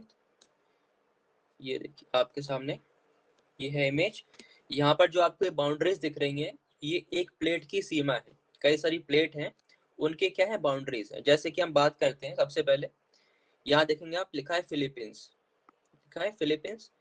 फिलीपींस प्लेट कहाँ है, एरो बना हुआ है। ये जो बाउंड्री बनी है ये पूरी है आपकी फिलीपींस की प्लेट। फिलीपींस देश जानते होंगे आप लोग, ठीक है। यहाँ देखिए नीचे ऑस्ट्रेलिया बना हुआ है, लेकिन ऑस्ट्रेलिया के आसपास जो सागर है उसको भी जोड़ दिया जाए तो ये पूरी बन जाती है ऑस्ट्रेलियन प्लेट। यहाँ से लेकर यहाँ तक पूरी क्या है, ऑस्ट्रेलियन प्लेट है। यानी कि आपको मैंने बताया था कि एक प्लेट में या तो देखिए महासागर भी हो सकता है, या फिर पूरा का पूरा महाद्वीप हो सकता है, या फिर दोनों पाए जाएंगे, महासागर भी होगा और महाद्वीप भी मौजूद होगा। लेकिन हम नाम कैसे डिसाइड करेंगे, हम उसको नाम क्या देंगे कि कौन सी प्लेट है। तो जिस जिस चीज की मात्रा या जिसका क्वांटिटी वहां पे ज्यादा होगी उसे हम नाम देंगे। जैसे यहाँ पर ऑस्ट्रेलियन प्लेट में आप देखेंगे तो ऑस्ट्रेलिया महाद्वीप का विभाग है और साथ में सागर भी है। तो यहाँ पर ज्यादा मात्रा में आपको सागर दिख रहा है तो हम इसे कह सकते हैं कि ओशनिक प्लेट है, लेकिन है यहाँ पर दोनों चीज मौजूद, ठीक है। तो दोनों चीजें भी एक प्लेट में पाई जा सकती है, इसको ध्यान रखिएगा। अब जैसे आप देखिए इंडियन प्लेट बनी हुई है तो उसमें पूरा भारत है, साथ के साथ नीचे जो आपका पड़ता है इंडियन ओशन, हिंद महासागर, उसका क्षेत्र भी यहाँ पर मौजूद है इंडियन प्लेट में।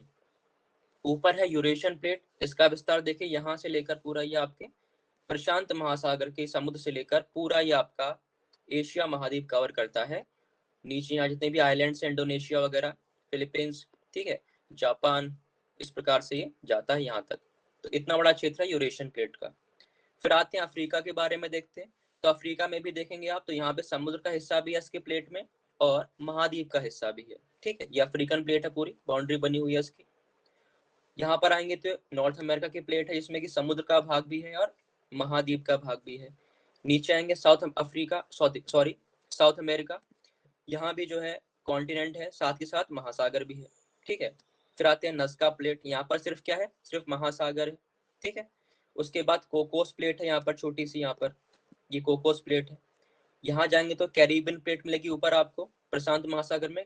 कैरिबियन देश भी है यहाँ पर, जो आप वेस्ट इंडीज आपने नाम सुना होगा, क्रिकेट अगर आप देखते हैं तो वेस्ट इंडीज जो है यहीं पर पाए जाते हैं। ये जो कई सारे यहाँ पर देश मिला के उन्हें कहा था वेस्ट इंडीज, ठीक है, कैरिबियन प्लेट के आसपास। उसके बाद यहाँ पर देखें जुआन डी फूका प्लेट है, कहाँ पर ये, तो ये आपका है पैसिफिक में, प्रशांत महासागर, ठीक है, प्रशांत महासागर में। ये पूरा आपका प्रशांत महासागर का प्लेट हो गया। तो इस प्रकार से पूरी जो पृथ्वी का स्थल मंडल है, जो ऊपरी सतह है, वो अनेकों प्लेट में बटी हुई है। ठीक है, यही प्लेट जब आपस में टकराती हैं तो कई सारी गतिविधियां होती हैं, ये दूर भी जाती हैं क्योंकि इनमें लगातार गति होती रहती है। इनमें गति क्यों होती है, इसका कारण क्या है, संवहनीय धाराएं जो कि कहाँ चलती हैं, आपके मेंटल में। क्योंकि आपको मैंने बताया था कि ये सारी प्लेट्स दुर्बलता मंडल पर तैरती हैं। ठीक है, अब नीचे क्या, दुर्बलता मंडल क्या है, जो आपका मेंटल का ऊपरी हिस्सा है, उसके ऊपर ये तैरती हैं। तो जब भी मेंटल में जो भी लावा है, मैग्मा है, घूमेगा तो ये प्लेट भी गति करती हैं।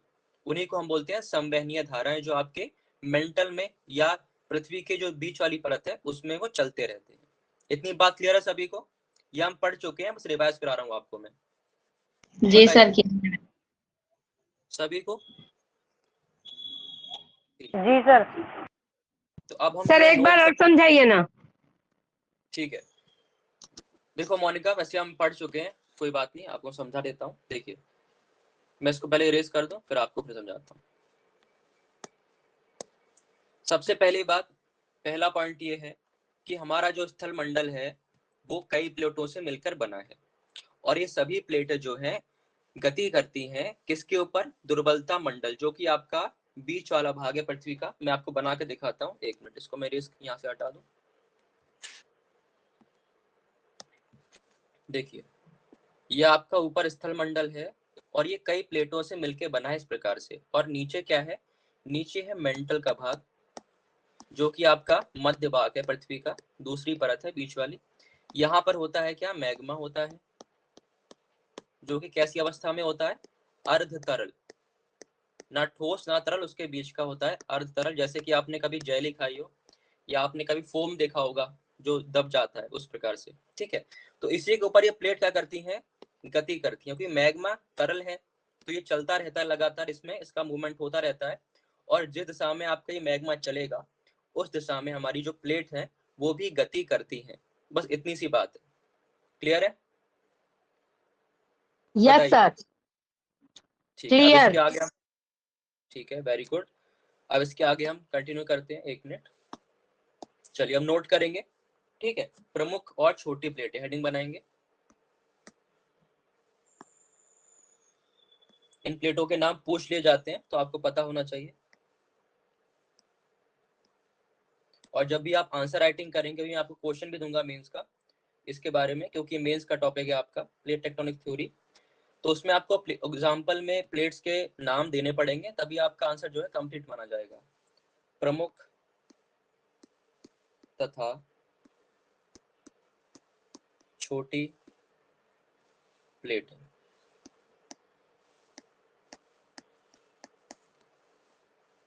ठीक है, प्रमुख और छोटी प्लेटें। तो पहले हम लिखेंगे प्रमुख प्लेटें हमारी कौन कौन सी हैं। ठीक है, इनके नाम लिखेंगे।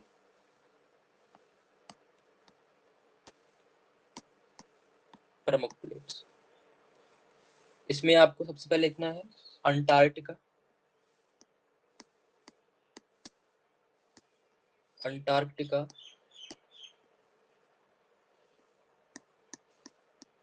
और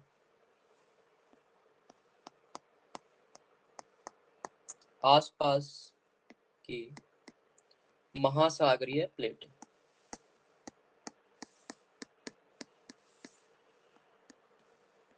सवाल कैसे बन सकता है, देखिए, निम्नलिखित में से सवाल बनेगा कि निम्नलिखित में से सही कथन का चयन करें। पहला कथन आ सकता है कि अंटार्कटिका प्लेट एक लघु प्लेट है, यानी छोटी प्लेट है। ठीक है, अंटार्कटिका प्लेट एक लघु प्लेट है। दूसरा कथन, अंटार्कटिका प्लेट में सिर्फ और सिर्फ महाद्वीप का भाग आता है। अब इसमें से कौन सा कथन सही है, बताइए। फर्स्ट सुना वाला। सर हाँ बताइए लक्ष्मी।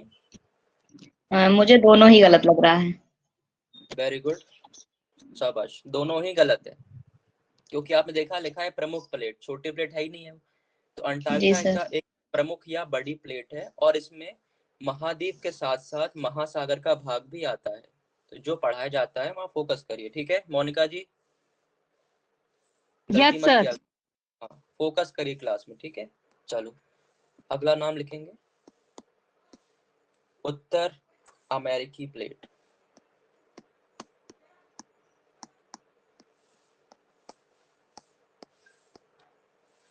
ये सब प्रमुख या बड़ी प्लेट्स हैं, ठीक है। बाकी जो हम लिखेंगे बाद में छोटी प्लेट्स कहलाएंगी। उसके बाद दक्षिण अमेरिकी प्लेट, दक्षिण अमेरिकी प्लेट, प्रशांत, प्रशांत क्या है आपका, महासागर है, प्रशांत प्लेट, भारत ऑस्ट्रेलिया और न्यूजीलैंड प्लेट, भारत ऑस्ट्रेलिया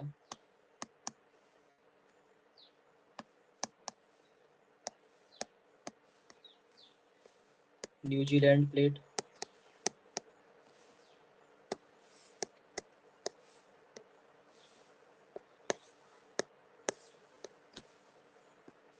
आप लोग न्यूज पढ़ते हैं नहीं पढ़ते हैं बताइए। आप में से कितने लोग अखबार पढ़ते हैं डेली? डेली नहीं पढ़ती सर, लेकिन कभी कभी पढ़ती हूँ। सर 1-2 दिन बीच में निकल जाता है, पढ़ती हूँ लेकिन 1-2 दिन निकल जाता है बीच में। ऐसे कैसे काम चलेगा आपका? सर कॉम्पिटिशन आरबीएन प्लेट भी है सर।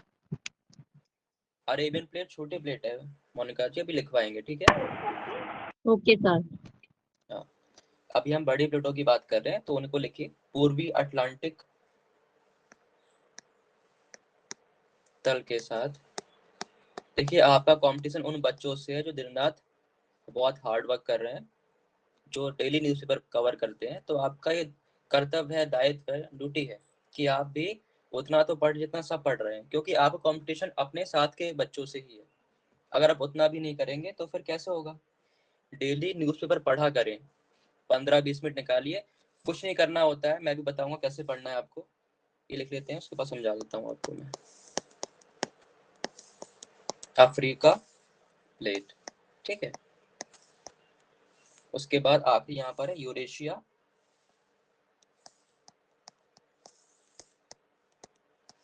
यूरेशिया और उससे सटे, यानी जो उसके साथ हैं आसपास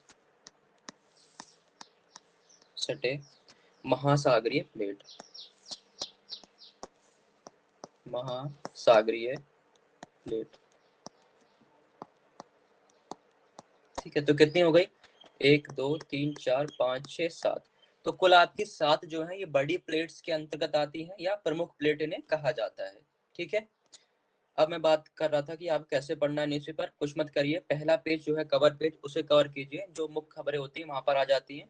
उसके बाद आप जिस स्टेट के होंगे, अगर आपका स्टेट वाला एडिशन आता है न्यूज़पेपर, तो अपने स्टेट की खबर पढ़ लीजिए, एक पेज में वो दिया रहता है। उसके बाद अर्थशास्त्र का पेज पीछे दिया होता है, इकोनॉमिक्स का, वो पेज पढ़ लीजिए। और एक होता है आपका एडिटोरियल वाला, ठीक है, संपादकीय होता है हिंदी में, संपादकीय वाला पेज, उसमें से आपको कोई भी एक पिक कर लेना है जो आपको समझ आ रहा है कि हाँ ये मैं पढ़ूंगा तो समझ आ जाएगा मुझे। ऐसे करके हैबिट बनाइए पढ़ने की, क्योंकि भविष्य में आप अधिकारी बनना चाहते हैं, चीजों को आपको पढ़कर समझना आना चाहिए।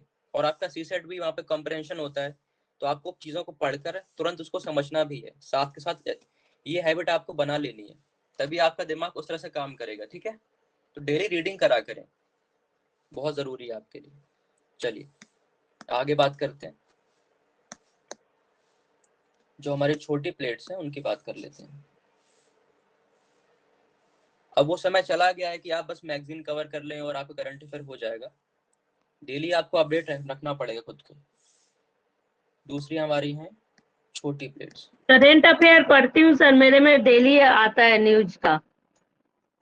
उससे अब काम नहीं चलेगा ना मोनिका जी, कवर आपको करना पड़ेगा। द हिंदू जैसे अखबार, देखिए आपका हिंदी मीडियम है तो आप दैनिक जागरण या फिर जनसत्ता पढ़ सकती हैं, वो काफी अच्छे अखबार है। क्या बोल, दैनिक क्या बोले सर? दैनिक जागरण या फिर जनसत्ता। Okay sir. चलिए लिखिए, छोटी प्लेट्स के अंतर्गत यहाँ पर कोकोस प्लेट है, कोकोस प्लेट। दूसरी आपकी नस्का प्लेट।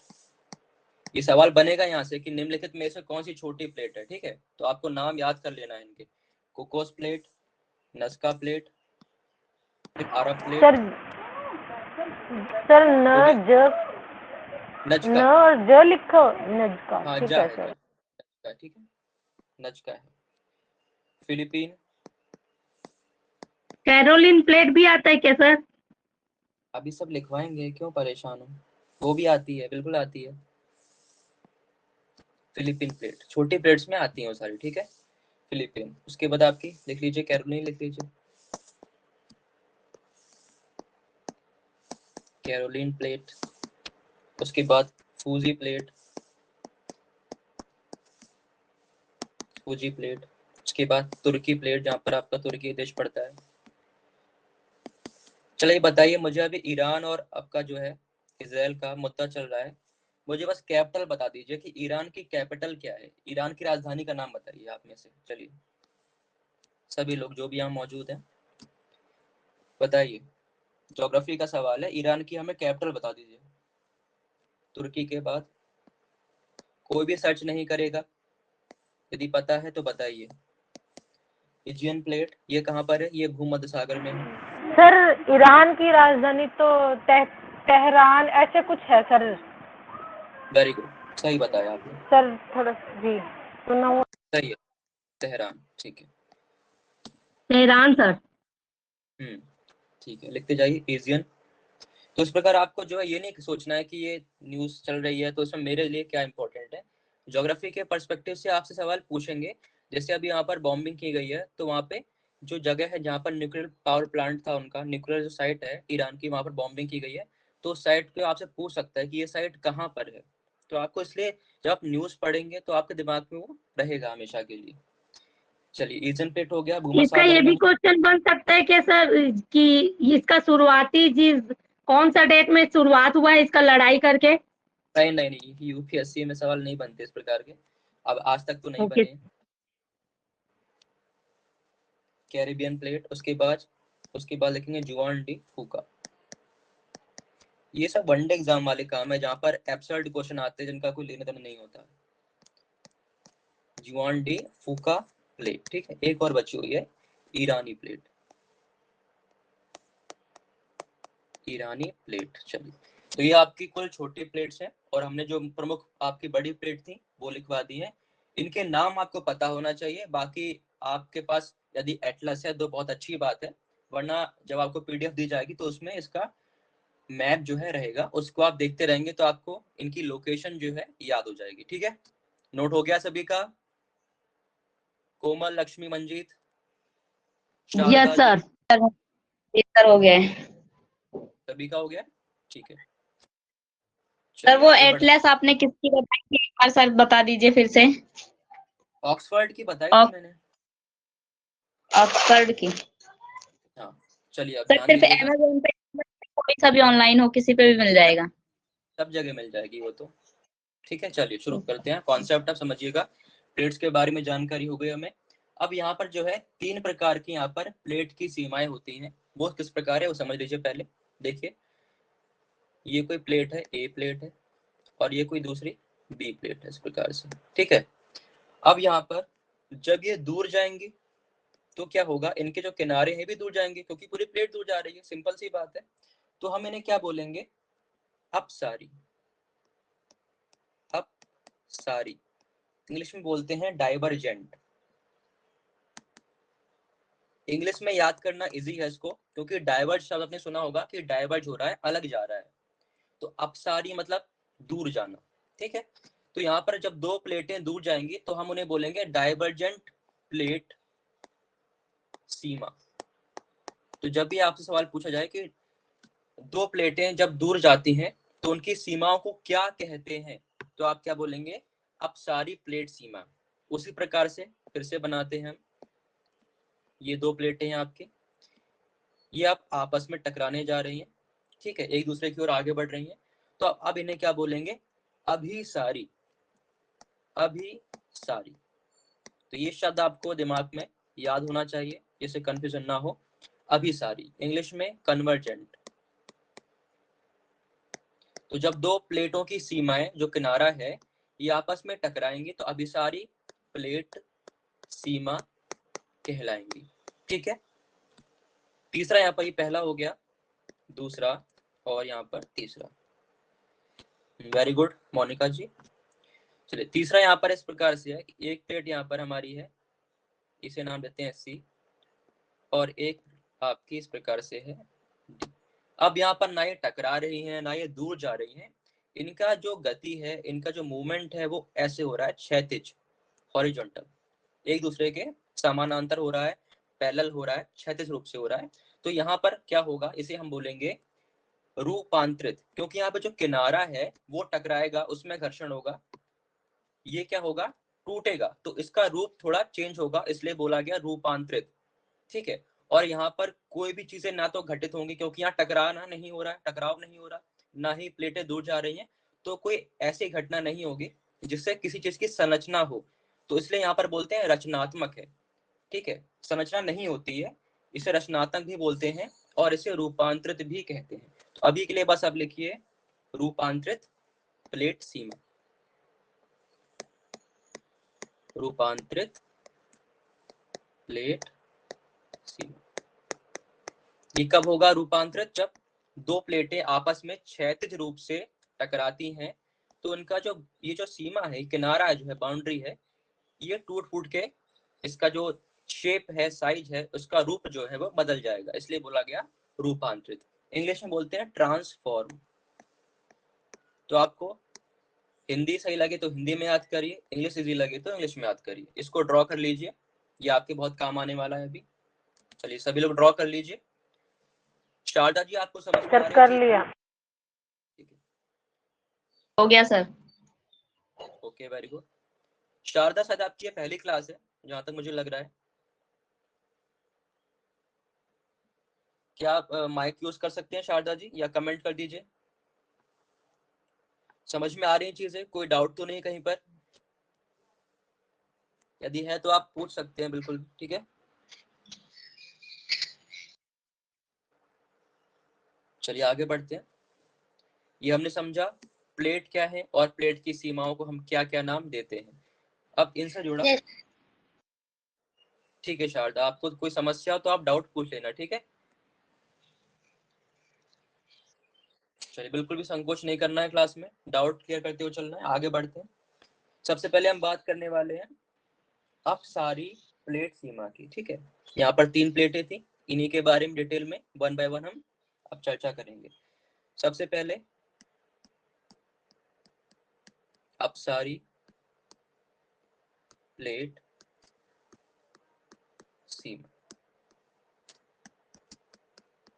जैसा कि अभी आपने देखा, यहाँ पर क्या हो रहा है, दो प्लेटें अलग अलग दिशा में गति करेंगी, एक दूसरे से कहाँ जाएंगी, दूर जाएंगी।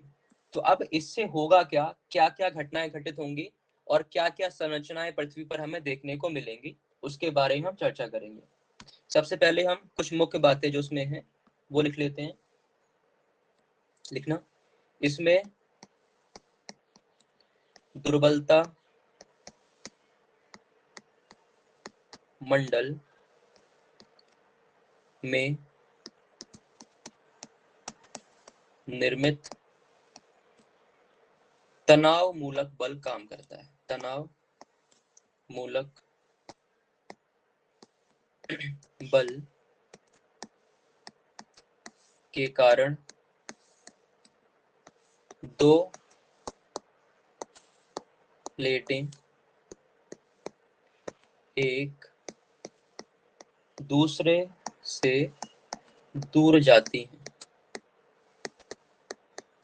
तो अपसारी प्लेट में क्या होता है, क्योंकि हमें पता है कि नीचे जो है, नीचे का भाग यहाँ पर ये क्या है, दुर्बलता मंडल है,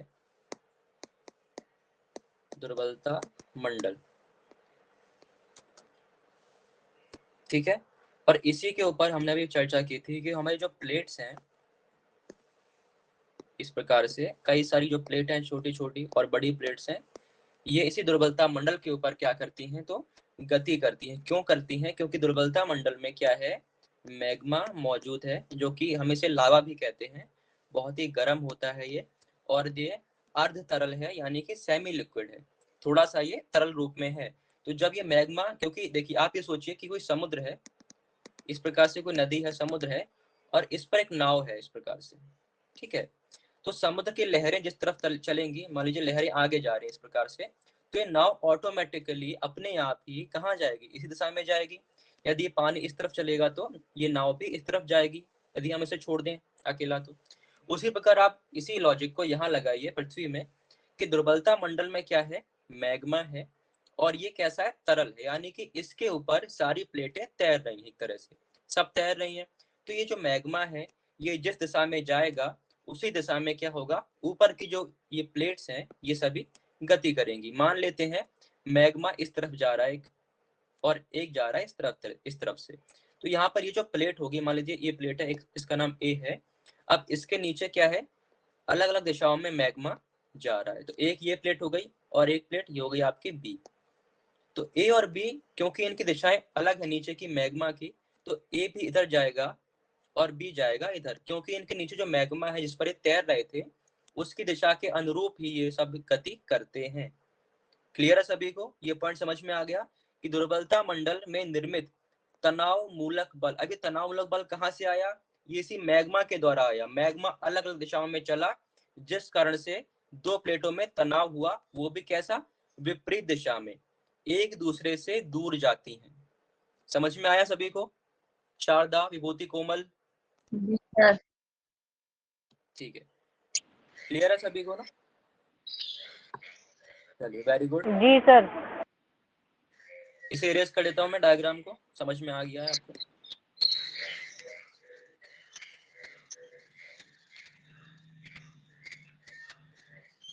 चलिए, इसके बाद नोट करेंगे। आगे लिखिए इसी में, वह स्थल, लिखिए, वह स्थल जहां दो प्लेटें अपसरित होती हैं। अपसरित यानी कि दूर दूर जाती हैं।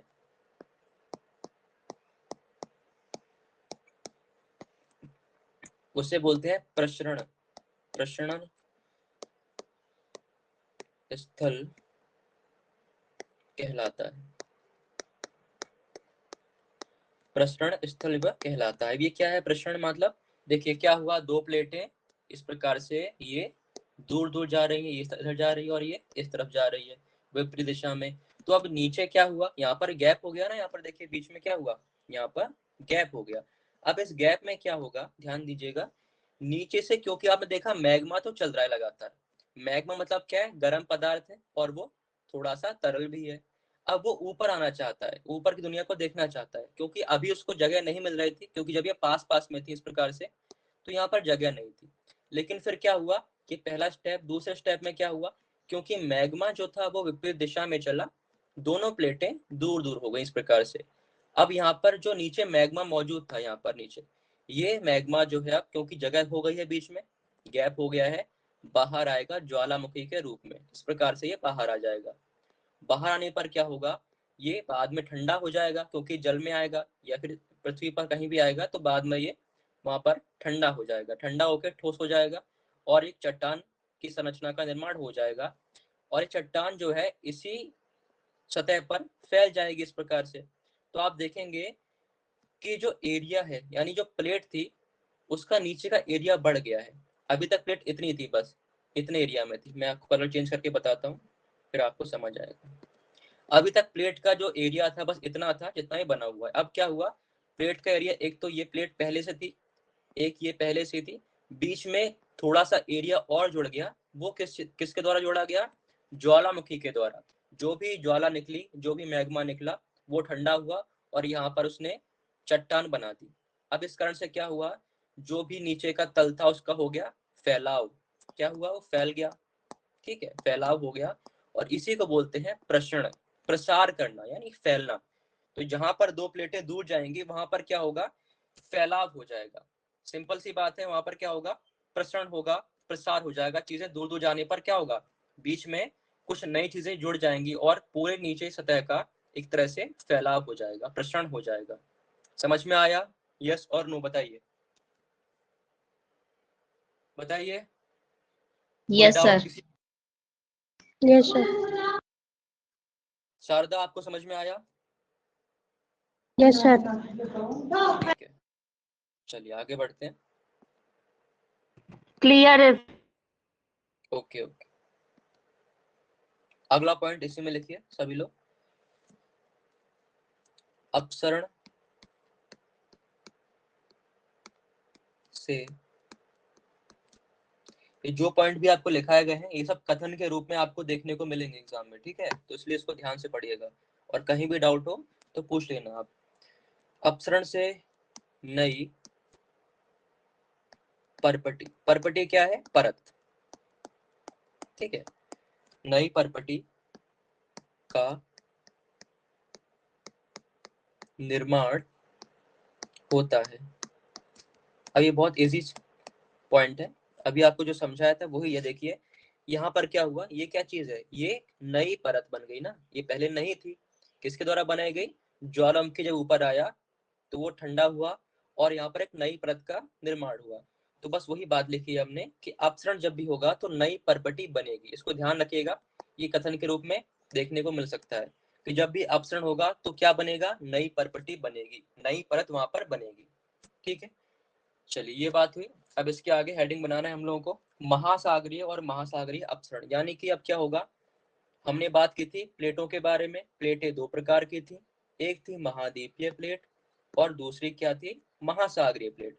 तो यहाँ पर अब हम बात करेंगे कि जब महासागर और महासागर यानी दो अलग अलग प्लेट हैं और दोनों एक ही क्वालिटी की हैं, दोनों ही महासागरीय प्लेट हैं, जब वो टकराएंगी, सॉरी टकराएंगे नहीं, यहाँ पे अपसरण हो रहा है तो दूर जाएंगे, तो जब वह दूर जाती हैं तो उससे कौन कौन सी चीजें वहां पर घटित होती है, ठीक है, लिखेंगे महासागरीय और महासागरीय अपसरण, अपसरण यानी महासागर आपका कॉन्टिनेंट और दूसरा भी क्या है? कॉन्टिनेंट है। जब ये दो प्लेटें दूर जाएंगी तो वहां पर हमें क्या क्या चीजें देखने को मिलती है? सबसे पहली बात तो सिंपल सी बात ये है, जो अभी आपको समझाया था यहाँ पर सेकंड पॉइंट में वही घटना होगी। क्या होगा देखिए, हम बना लेते हैं, सबसे पहले स्टेप में मान लेते हैं दो प्लेटें इस प्रकार से जुड़ी थी आपस में, बहुत ही पास पास में थी इस प्रकार से, ये ए प्लेट है और ये बी, और दोनों ही कैसी है? महासागरीय है। कैसी? सॉरी कॉन्टिनेंट नहीं, ओशन होगा, माफ करिएगा, यहाँ पर महासागर है तो ओशन, ठीक है। तो महासागर और महासागर की बात कर रहे हैं। अब यहाँ पर ये दोनों प्लेट है, ठीक है, और यहाँ पर ऊपर क्योंकि ये महासागर है तो हम जल भर देते हैं, प्लेटों के ऊपर क्या है? जल भरा हुआ है इस प्रकार से, ये आपकी बन गई महासागरीय प्लेट, ऊपर जल भरा हुआ है और नीचे प्लेट है। अगले स्टेप में क्या होगा उस पर ध्यान देते हैं, क्योंकि यहाँ पर क्या हो रहा है? अपसरण हो रहा है, यानी दोनों प्लेटें कहाँ जाएंगी? विपरीत दिशा में एक दूसरे से दूर जाएंगी। तो अगले स्टेप में क्या होगा? अगली बारी में यहाँ पर हमें इस प्रकार की कुछ चीज देखने को मिलेगी कि बीच में गैप हो गया और ए आगे बढ़ गई है इस तरफ और बी आपकी इस दिशा में चली गई है पूर्व की ओर, तो दोनों अलग अलग हो गई, विपरीत दिशा में चली गई। अब बीच में क्या है? गैप आ गया, तो वही चीज हो यहाँ पर भी होगी जो अभी हमने समझा था कि नीचे से क्या निकलेगा? मैग्मा आएगा। क्या आएगा? मैग्मा, या जिसे हम लावा कहते हैं, जब पृथ्वी पर वो आता है मैग्मा तो उसे ही लावा कह दिया जाता है। ये सब हम पढ़ेंगे ज्वालामुखी के चैप्टर में विस्तार से। अभी बस ये समझिए कि एक गर्म पदार्थ है जो कि तरल था, वो निकलना चाह रहा था बहुत पहले से, लेकिन अभी यहाँ पर ये जुड़े हुए थे ए और बी, पहले स्टेप में प्लेटें जुड़ी हैं तो उसको जगह नहीं मिली, जैसे ही जगह बनी तो क्या हुआ? नीचे का सारा मैग्मा जो था बहुत ही स्पीड के साथ, गति के साथ ये ऊपर बढ़ा और इस प्रकार से दोनों तरफ ये फैल जाता है। अब ये फैलने के बाद यहाँ पर क्या होगा? क्योंकि अभी हम बात कर रहे हैं जल में है, महासागर की बात कर रहे हैं, यहाँ पर क्या है? जल है, बना देते हैं आपको समझ में आ जाएगा। सब जगह क्या है? यहाँ पर जल मौजूद है क्योंकि महासागर ये प्लेट है। तो यहाँ पर ये बहुत जल्दी क्या होगा? ठंडा भी हो जाएगा। अब ये पानी में आ गया तो ऊपर जाके ये ठंडा हो जाएगा। अगले स्टेप में क्या होगा उसको समझते हैं। ये प्लेट और ये प्लेट बी, अब ये क्योंकि यहाँ पर ऊपर आके ठंडा हुआ, क्योंकि लगातार ये निकलता जा रहा है, क्योंकि दोनों प्लेटें दूर जा रही है तो मैग्मा जो है निकलता रहेगा लगातार ऊपर और ऊपर जाकर ठंडा होता जाएगा। तो दोनों प्लेटों के किनारे पर हमको छोटे छोटे पहाड़ देखने को मिलेंगे, पहाड़ियां, क्योंकि यही चीज जो है मैग्मा ठंडा हो जा रहा है और एक के ऊपर जब ये जमा होता जाएगा तो एक तरह से पहाड़ बन जाएगा, हिल बन जाएगा। इसी को बोलते हैं कटक। क्या बोलते हैं? कटक बोलते हैं। ये जो पहाड़ी आपको दिख रही है इसे बोलते हैं कटक, या इंग्लिश में रिज। ठीक है, तो इस प्रकार से सवाल यहाँ से कैसे बनेगा वो समझिए। सवाल बनेगा कि जब महासागरीय और महासागरीय प्लेटों का अपसरण होता है तो समुद्र के तल पर कौन सी संरचना पाई जाएगी? तो आंसर क्या होगा? कटक। कटक का निर्माण होता है, और क्यों होता है वो आपको मैंने समझा दिया है। अब बताइए, किसी को भी डाउट है इस बात में या समझ में आ गया है? यस और नो बताइए। यस सर, आ गया समझ। सभी को? यस सर, विभूति, आ गया कोमल, समझ। शारदा जी? चलिए ठीक है, बहुत अच्छी बात है। तो आपको समझ में आ गया किस प्रकार से निर्माण होगा। इसे ड्रॉ कर लीजिए जिससे आपके दिमाग में कॉन्सेप्ट रहे। ठीक है, सभी लोग बना लीजिए, फिर आगे हम इसे नोट करेंगे। जब हो जाए तो बता दीजिएगा कि हो गया है। सर हो गया। चलिए ठीक है, हो गया सर। ओके। चलिए अब इसी चीज को हम लिख लेते हैं शब्दों में, क्योंकि मेंस में आपको लिखने को आएगा। और जैसा मैंने आपको डायग्राम ये बनाया है इस प्रकार आप बनाकर भी वहां दिखाएंगे। ठीक है, जब भी सवाल पूछा जाए कि रिजो का निर्माण कैसे होता है, कारण बताइए, तो आप पूरा थ्योरी लिखेंगे, उसके बाद ये पॉइंट भी लिखेंगे और डायग्राम भी बनाएंगे। ठीक है, चलिए अब इसको हम लिख लेते हैं। मध्य महासागरीय कटक का निर्माण। मध्य महासागरीय क्यों बोला गया? कि महासागर के बीचों बीच जब प्लेट दूर जाएंगी तो बीचों बीच इसका निर्माण होता है। अभी इसको आपको मैं दिखाऊंगा कहाँ पर ये पाया जाता है, इसकी इमेज आपको दिखाऊंगा। ठीक है, चलिए और लिखिए यहाँ पर बेसाल्टिक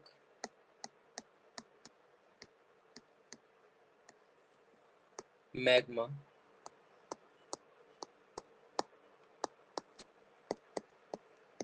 के निकलने के साथ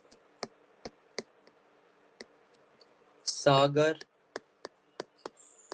नितल, यानी सागर का जो तल है, नीचे का तल, उसका क्या होता है? प्रसार होता है। यह भी आपको समझाया था मैंने, सागर नितल का प्रसार होता है, प्रसार होता है। तो दोनों बातें हम समझ चुके हैं। तो इस प्रकार से हमने समझा कि जब महासागर और महासागर प्लेटों में अपसरण हो, दूर जाए, तो हमें क्या क्या चीजें समुद्र में देखने को मिलेंगी। क्लियर है? अब इसके आगे इसी में अगला टॉपिक आपका है महाद्वीप और महाद्वीप जब अपसरण करें, यानी दो प्लेटें आपकी हैं और दोनों ही कैसी हैं? महाद्वीप की हैं, कॉन्टिनेंट की। ठीक है विभूति? Hello hello. हाँ, ये उसका पीछे वाला डायग्राम बता दिए, पिछला नंबर का थोड़ा सा। क्या समझाना है, देखना है, समझाना है? एक मिनट।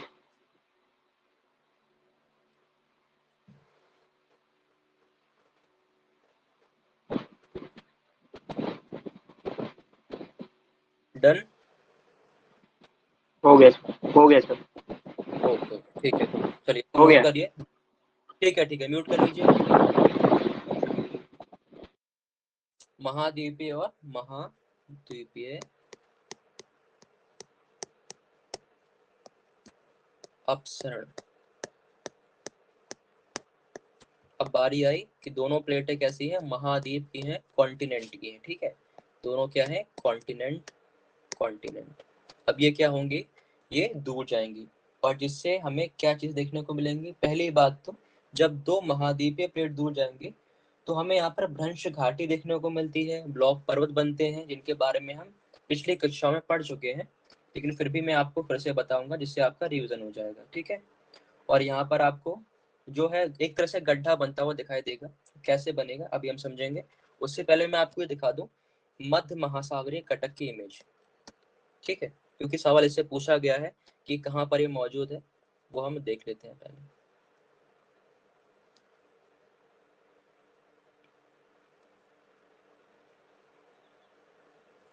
चीजों को आप देखते हैं तो आपके माइंड में एक उसकी छवि रह जाती है और आपको इजी रहता है। यहाँ पर देखिएगा, ये देखिए, ये जो लाल रंग से लिखा हुआ है मिड एटलांटिक रिज। यहाँ भी लिखा है मिड एटलांटिक रिज।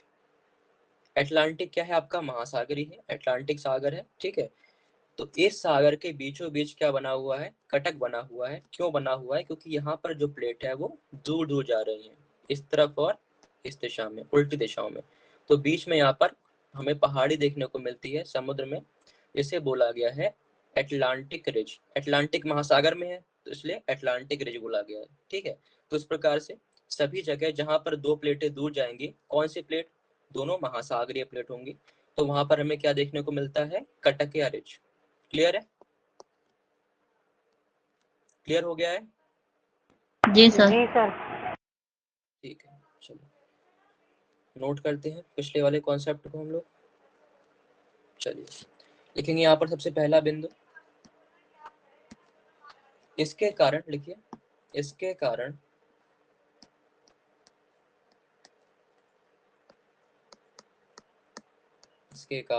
भ्रंश घाटी, भ्रंश घाटी यानी कि रिफ्ट वैली इंग्लिश में कहा जाता है इसको, भ्रंश घाटी और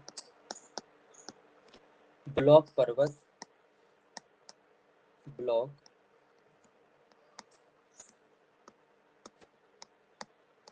पर्वत का निर्माण होता है। ये हो गया आपका पहला पॉइंट। दूसरा इसके बारे में, भ्रंश एक, नोट कर ले फिर हम इसको समझाएंगे आपको। महाद्वीप के टूटने का प्रारंभिक चरण है।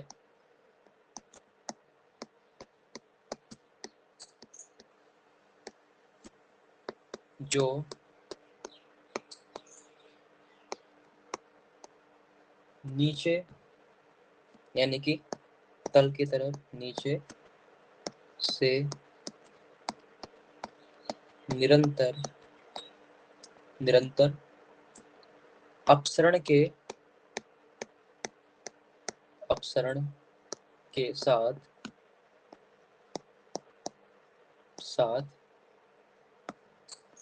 नए महासागरीय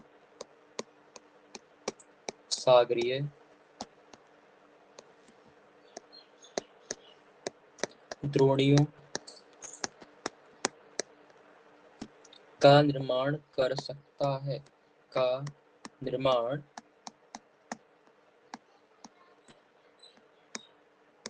कर सकता है। अब पहले इसको इमेज में आप देखेंगे, फिर मैं आपको समझाता हूँ कि कैसे ये होता है, ठीक है। इसे नोट कर लीजिए।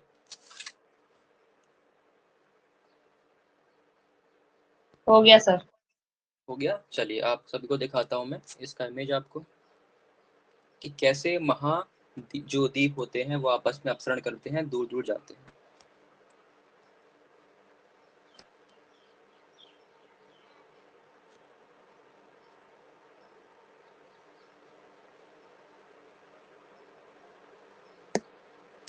यहाँ पर ओसनिक प्लेट है, अभी जो है इसको आप समझ लीजिए कि ये भी कॉन्टिनेंट है, बात एक ही होगी, लेकिन यहाँ पर ये कन्वर्जेंस हो रहा है। एक मिनट में आपको गूगल से दिखाता हूँ, एक मिनट, इमेज नहीं रहेगी इसकी, चलिए मैं ड्रॉ करके सिखा देता हूँ आपको, उसकी इमेज शायद डाउनलोड नहीं कर पाया हूँ मैं। देखिए इस प्रकार से हम मान लेते हैं कि हमारी ये एक प्लेट है जिसका नाम ए है और दूसरी प्लेट है आपकी बी, ठीक है। सेम वही होगा यहाँ पर, दोनों अपोजिट डायरेक्शन में जाएंगे, विपरीत दिशा में जाएंगे। क्यों जाएंगे, क्योंकि नीचे का मैग्मा इनको धकेल रहा है विपरीत दिशा में, उसके कारण इनका अपसरण हो रहा है, ये दूर दूर जा रही है। अब यहाँ पर क्या होगा, ये पहली इमेज थी, दूसरी इमेज में क्या होगा, यहाँ पर गैप बढ़ जाएगा, एरिया बढ़ जाएगा बीच का, और सेम प्रोसेस यहाँ भी होगी। क्या होगा यहाँ पर, वही मैग्मा बाहर निकलेगा, मैग्मा बाहर निकलेगा और ऊपर जाके जमा हो जाएगा। लेकिन अब यहाँ बात हो रही है कि ये क्या है, ये सभी क्या है, एक कॉन्टिनेंट है, महाद्वीप है, ये महासागर नहीं है। तो यहाँ पर हम उसे कटक नहीं बोलेंगे, ठीक है, उन्हें बोलेंगे हम पर्वत, ठीक है। अच्छा एक बात और यहाँ पर सुनिए, ये तो दूर जा रही है तो कहीं ना कहीं जो है ये प्लेट, जो कॉन्टिनेंट की प्लेट थी, महाद्वीप की प्लेट थी, ये कहीं ना कहीं आपकी महासागरीय प्लेट से अवश्य मिलेगी, क्योंकि पूरी पृथ्वी पर दो ही चीज मौजूद है, एक तो महाद्वीप है, दूसरा महासागर है, यही दो चीज है, ठीक है। इन दोनों में कभी ना कभी कहीं ना कहीं टकराव होगा जरूर। तो बी इस तरफ आगे बढ़ रही थी, कहीं ना कहीं इसको महासागरीय प्लेट आपस में यहाँ पर टकराने के लिए मिल जाएगी, जहां पर इनकी टक्कर हो जाएगी। तो आप ये सोचिए कि इसमें जो भारी प्लेट है वो कौन सी है, वो है महासागरीय प्लेट। ये हमने बात की थी कि महासागरीय प्लेट कैसी है, घनी ज्यादा है। तो जो प्लेट घनी होती है वो जाती है नीचे की ओर, वो जाती है नीचे, वो नीचे दब जाती है, और जो हल्की प्लेट है ऊपर, इसके ऊपर चढ़ जाएगी इस प्रकार से। तो यहाँ पर एक तरह से आप देखेंगे, इसे मैं अलग से बनाता हूँ, और ये आपकी महासागर की प्लेट, ये प्लेट भारी थी महासागर वाली, इसलिए नीचे जाएगी ये, और जो हल्की प्लेट है महाद्वीप की, ऊपर चली जाएगी। तो यहाँ पर ये जो आप गड्ढा देख रहे हैं, इसी को बोला गया है द्रोणी, ट्रेंच कहा जाता है इसको, ये द्रोणी बन जाती है। तो इस प्रकार द्रोणियों का निर्माण होता है जब महाद्वीप दूर जाते हैं, और बीच में आप समझ गए कि क्या होगा, तो यहाँ पर पर्वतों का निर्माण होगा इन किनारों पर। तो बस इसी को हमने लिखा हुआ है अपने पॉइंट में कि द्रोणियों का निर्माण होता है, भ्रंश पर्वत बनते हैं और भ्रंश घाटियां बन जाती हैं, ठीक है। क्लियर है सभी को? बाकी इसका डायग्राम मैं आपके पीडीएफ में डाल दूंगा, अभी मैं डाउनलोड नहीं कर पाया हूँ, उसके लिए क्षमा चाहता हूँ। चलिए आगे हम इसमें लिखेंगे,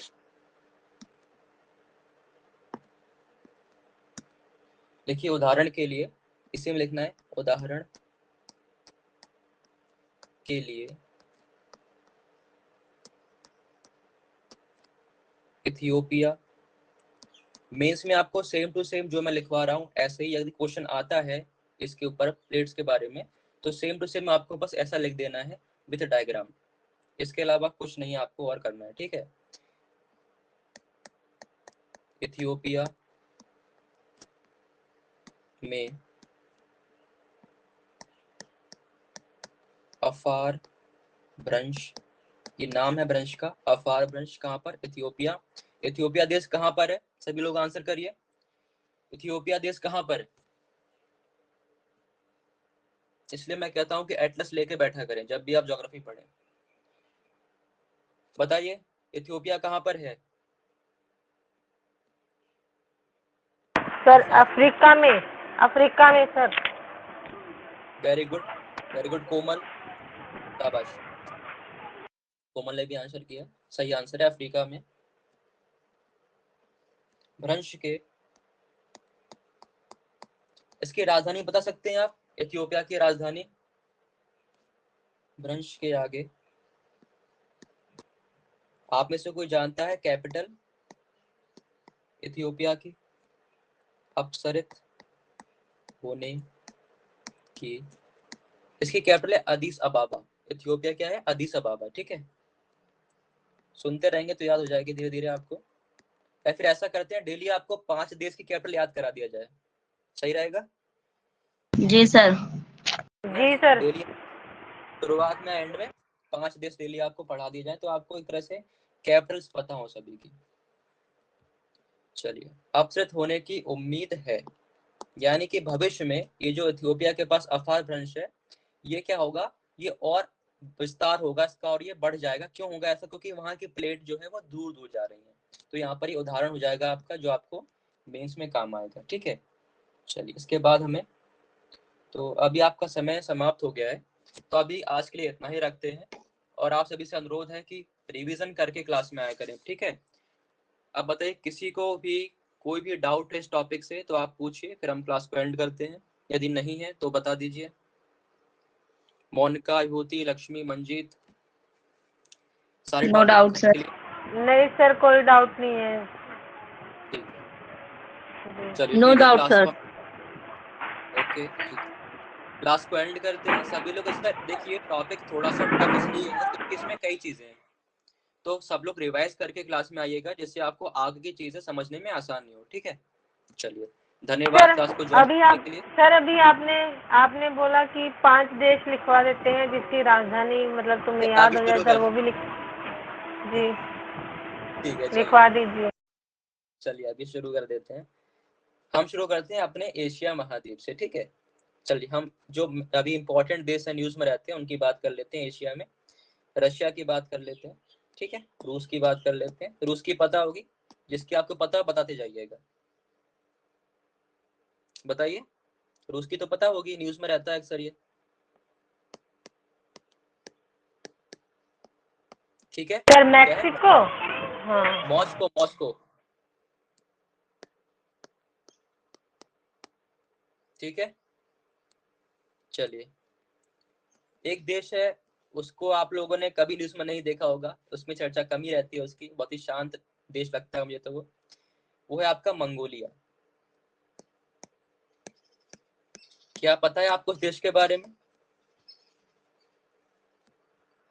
कभी नाम सर सुना है देश का मंगोलिया? नाम तो जी नाम तो सुना हुआ है पर कैपिटल नहीं पता सर इसकी। देखिए उलान बटोर। उलान बतौर सर। हाँ उलान बटोर लिखिए, उलान बटोर, ठीक है। चलिए अब भूटान की बताइए, सिंपल सिंपल अभी शुरू करते हैं आप सभी के लिए। भूटान की बताइए। ठीपू। ठीपू या थिम्पू? यस सर, थी आधा माँ और फ। हाँ ऊपर बिंदी भी रहती है, थिम्पू है, ठीक है। Yes sir. चलिए अच्छा, अफगानिस्तान न्यूज में रहता है, अफगानिस्तान बता दीजिए। चलिए इजी इजी दे रहे हैं आपको अभी तो। काबुल। काबुल है इसकी पाकिस्तान, तो। पाकिस्तान, काबुल काबुल। जी पाकिस्तान देश है, ऐसा ही मत करो कि मैं चक्कर आके गिर जाऊंगा। चलिए कोई बात नहीं, सॉरी होता सर। है, जल्दबाजी में हो जाता है, ठीक है। अफगानिस्तान की काबुल। ईरान की भी लिखा देते हैं आपको, कई लोगों को नहीं पता हो तो लिख लीजिए, न्यूज में अभी ईरान की तेहरान है, तेहरान। तो ये एशिया के हमने अभी कुछ देश आपको लिखवाए, बाकी आप डेली करते रहेंगे इस प्रकार, ठीक है। चलिए क्लास को आज के लिए एंड करते हैं। आप सभी का बहुत बहुत शुक्रिया क्लास ज्वाइन करने के लिए, यस सर, धन्यवाद। Thank you sir. Thank you sir. Welcome welcome everyone. चलिए।